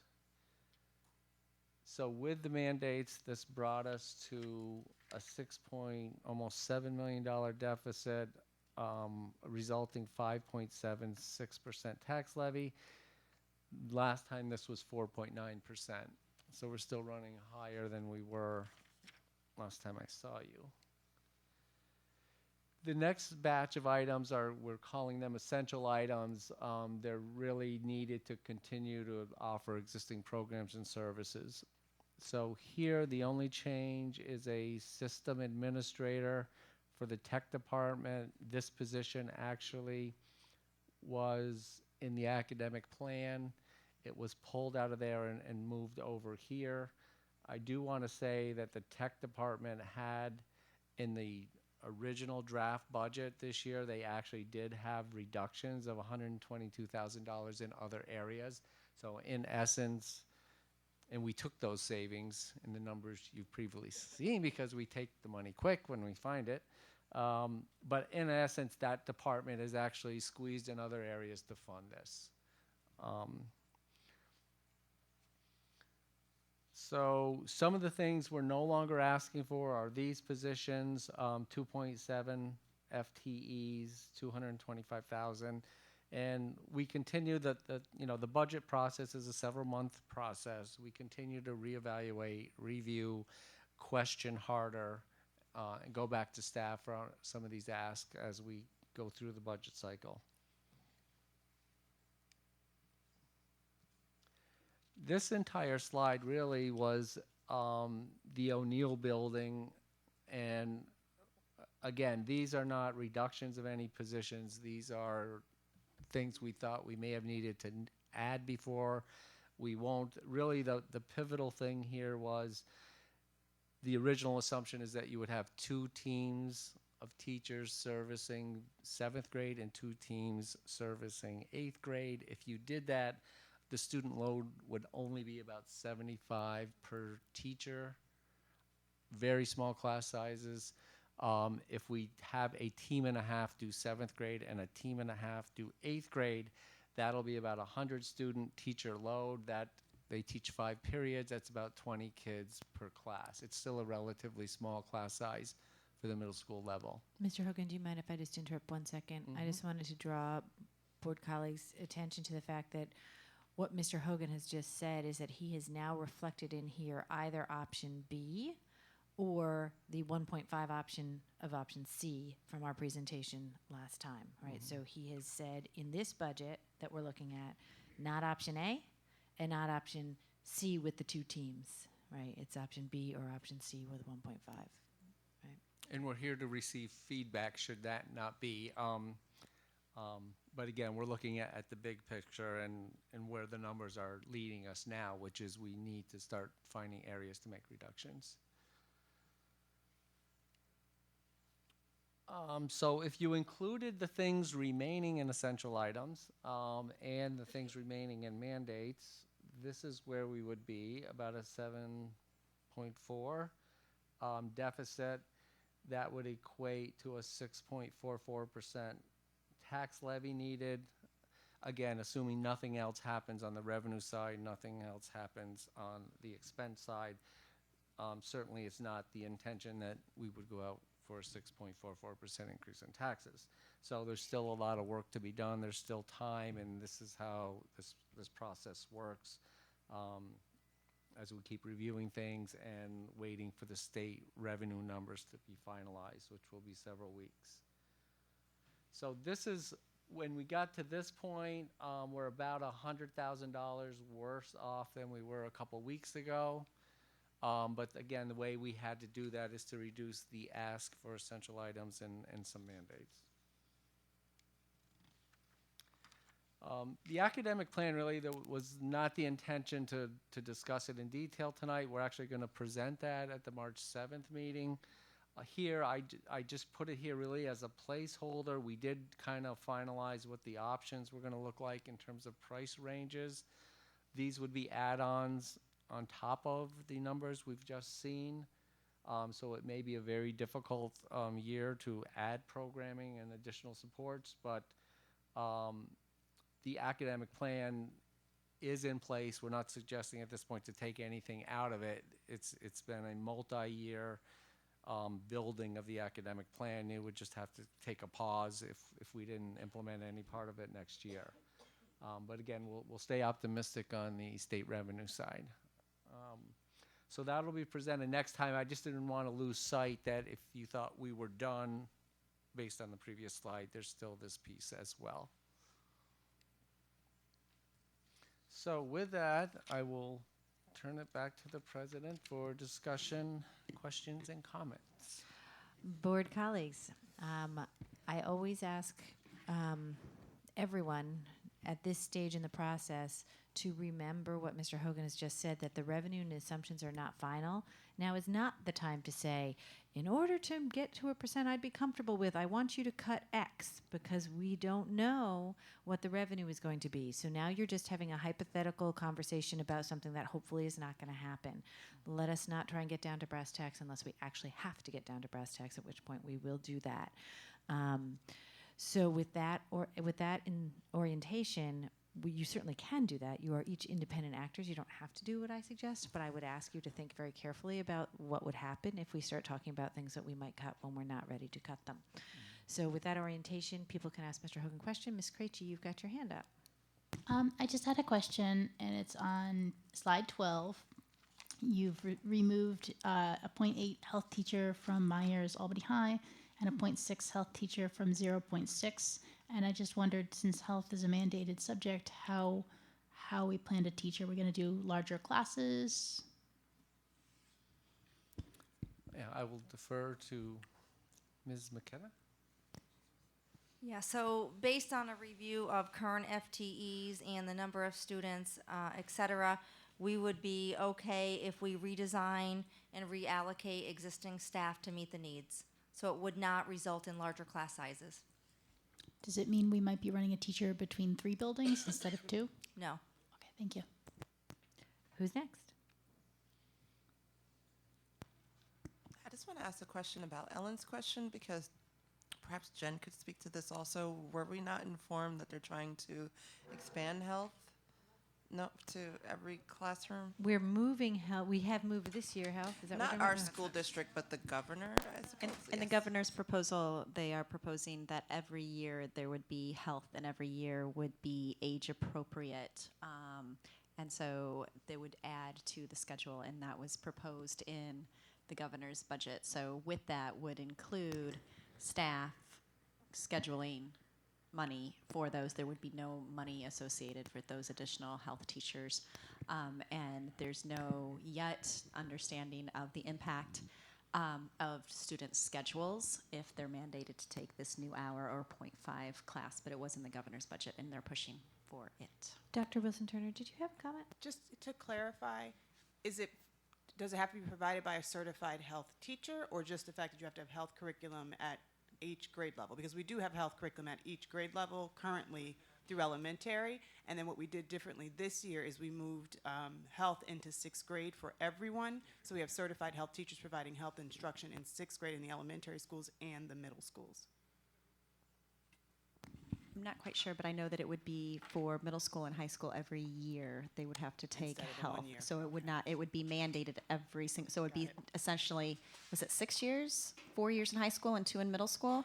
Full, and each grade would have different bullying versus health versus sex ed versus healthy relationships, depending on that peer group. Board colleagues, anybody else with a question for Mr. Hogan? Mr. Hogan, when are we going to know what our tax cap number is? Oh, next meeting, so yeah. We're working on that. We're waiting for pieces. We would suspect it would be higher than 2% because of the capital projects. Right, that's going to be something that we're going to face if I'm understanding the way the money's going to lay out over the next several years, because the Albany High project, the building aid is taken out of it affects the tax cap. It makes the tax cap bigger when you get larger building aid. Have I oversimplified that probably to make it wrong, but hopefully understandable? Yeah, as you spend more outspending for capital projects, the tax cap recognizes that you're spending more. There was a referendum if taxes were intended to go up above 2 or whatever the calc is. But So then it becomes a political question for this board of, even if the tax cap is 6%, where we would not necessarily feel comfortable asking our taxpayers, who are already facing some of the highest taxes in the capital region, to see that increase. My last question, does anybody else have another question before I jump in? These special ed figures, which I had noted also what a large percentage of our increases were faced on special ed, are these reimbursable because they're high needs special ed, and so we get that money back? And how does that play Well, you out? never get everything back, but you do get additional aid for this spending, but it's a year after the fact. You spend the money, and then a year later you would get aid for that. So you've already accounted for whatever we've done this year is being reimbursed next year. You've anticipated that. It's actually in the the projection we've seen are things that we reported last September. So those numbers are pretty good for 1920 for special ed aid. So it's like as your special aid is going up, you're behind. But if your special aid were to fall eventually, you would actually have a couple of catch-up years where your aid would be more than your spending because you'd be catching up from last year. Yeah, it's a year behind. I see. Great. But that does open up the sensibility of using reserve funds to make up some of that difference, because you're going to get the reimbursement. It's not like you're actually using reserve to pay for operational costs that are ongoing. You're using reserve to pay for a net difference in the reimbursement. Yeah, you're actually putting money out a year in advance, which there'll be aid back on it the year after. Okay. That is very helpful to understand. Anyone else with budget questions for Mr. Hogan, Ms. Primero, sorry. Okay, thank you, folks. Very much appreciate it. All right, where are we on the agenda? We're getting there. All right, so next, board committee reports. Do we have any board committee reports tonight? Ms. Lang would like to give a board committee report, and then I think Ms. Wilson has.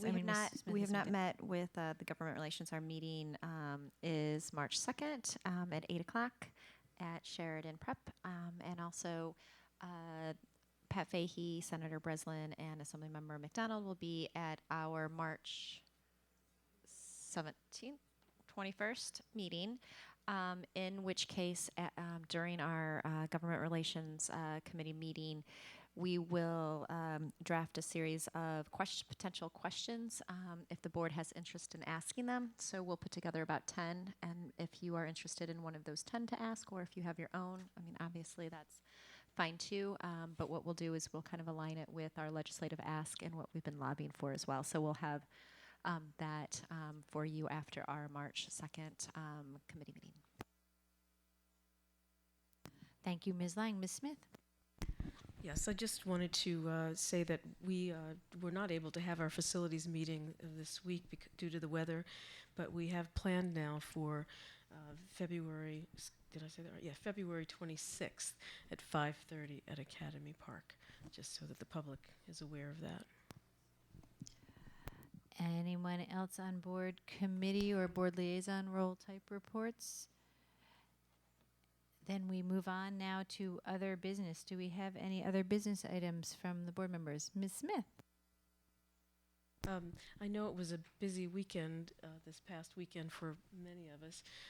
One of the events that 3 board colleagues and Superintendent Adams attended was the NYSBA Black Caucus, and that was pretty good. I was pleasantly surprised, although we did outnumber the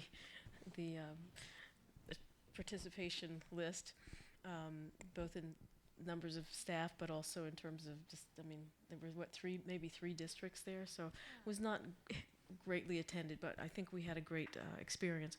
One of the things that has come in, and I think some of you have already seen this, Ms. Wilson and Ms. Alexander Mann, and perhaps the superintendent, is that the caucus has sent us information about the student scholarships applications that they give out each year. And so generally, so we want to make sure that our guidance folks have that information. And superintendent, if you didn't get that, we'll make sure we pass that along. And then board colleagues, I really would like to talk about maybe with some help with some alumni and board members that we might be able to figure out how to raise funds. Mr. Hogan will tell us like how that can be done, but I really would not like to see our students be in competition with other districts, but rather that we are able to make a scholarship in, you know, as part of our membership, but for our students. So we can talk about that at some point. So thank you. Any other, Ms. Lang? So I will add to the weekend. On Sunday was the NYSBA, New York State School Boards Association legislative start, where districts come together for their conference. And Tabitha and Sridhar were in attendance, as well as Ms. Adams. We listened to the legislative director talk about what are some of the priorities and really hammering down what are some of Cuomo's legislative asks that really we need to make sure that we are privy to and staying abreast on. Several of the school districts did ask questions to Terry Pratt, who was the counsel for Cuomo, who spoke about the priorities. And two of the things that he really is not backing down from is the accountability for our schools per district and how much allocation they are getting. Cuomo feels very strongly that districts and school boards are not providing our neediest schools with the adequate funds. However, when Commissioner Elia got up there, she countered that point, and she was able to say, as a superintendent, I understand why those numbers could be what they are, including federal and grant aids that could be going to these more schools where really they are having more money allocated to them, perhaps not state money, things of that nature. Also, many people voiced their concerns with SED staffing and getting their proposals, their architect bids through the budget or through the process, where it takes them up to 15 months. And when they finally get approval, the bids have increased $200,000, $300,000 because of the wait. So school boards were really advocating on those issues, and also advocating for the cap tax that this not be put legislatively. There was also the mental health that I touched on earlier. A question was asked if the governor would give us funds or give us some idea of how this is going to impact students' schedules for college and their elective choices. There was really nothing that the counselor said. He said, you'll have to deal with that. Tabitha asked a question, if you want to state the questions you asked for our school district as well. Monday was the legislative office visits. We did not participate in that since we do our own, since we're literally right across the street. If there are other highlights that I missed, but it was a really great Sunday afternoon, listening to Commissioner Elia, counsel for Cuomo, as well as legislative staff. There also was a panel of the legislative correspondents and the budget correspondents, Liz Benjamin and others, talking about school aid, finances, and just the overall feel of schools. My two questions had to do with the other proposal from the governor's council.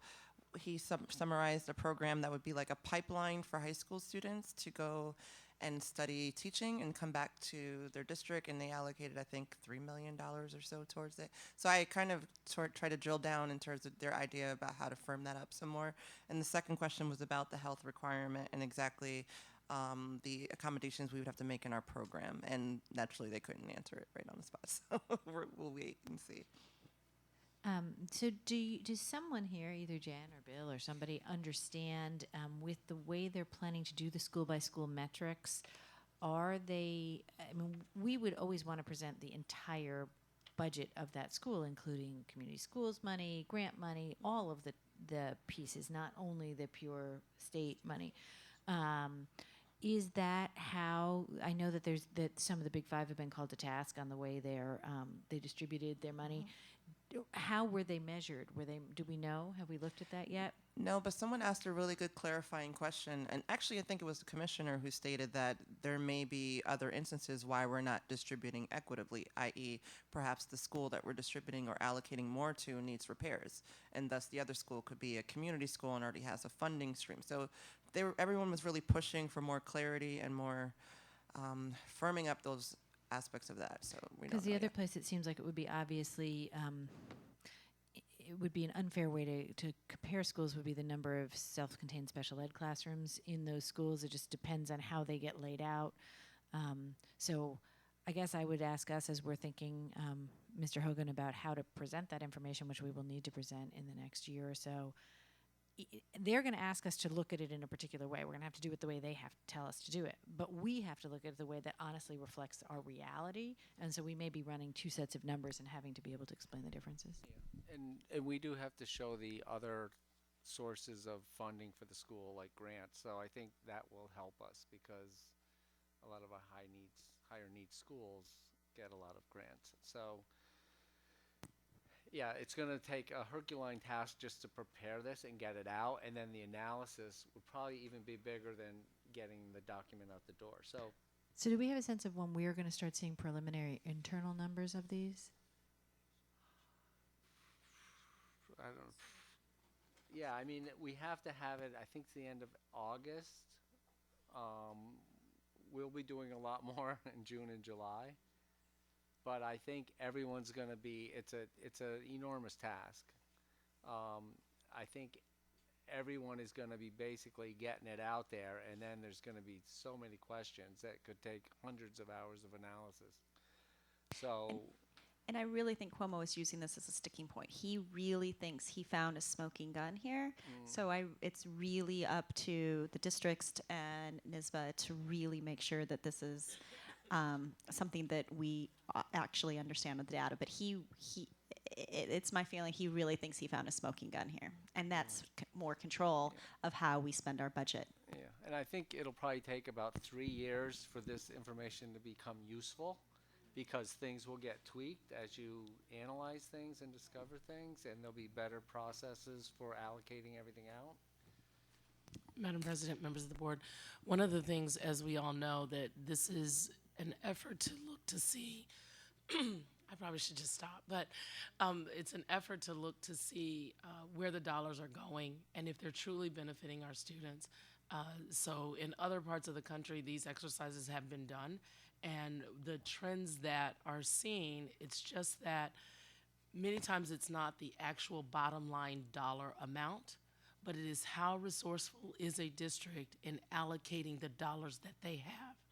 Are we actually, if we only have $5, are we allocating that $5 in the best way to meet the needs of our students? And so just nationally knowing where this is headed, at the end of the day, what we really have to be concerned about is when we talk about how we allocate our funds, are we getting the return on the investment are we seeing the desired results with what we have allocated? That's really, at the end of the day, going to be the focus. And so I think it's important for us to always keep that in mind. That's helpful to keep that in mind and know that this is something that we identified actually long before Superintendent Adams came, in terms of allocating our staffing resources based on quantified information that we would want. Board discussed with cabinet maybe 4 budgets ago. It may have been 3 or 4 budgets ago. One of the first budgets I worked on, using quantifiable need to decide how to distribute our staffing resources. Kids with IEPs, kids with 504s, ENL children, that's where we needed to put our resources because we wanted our more resources with harder to. So hopefully the numbers in this district really do reflect our intentions, and hopefully the way the state measures them actually reflects reality and not a warped version of reality, because those two things are not always in sync. Okay. Anybody else have another business item? Is there a motion to adjourn? Ms. Alexander Mann, seconded by Mike Smith. All in favor? We're out. That's unanimous. We're out.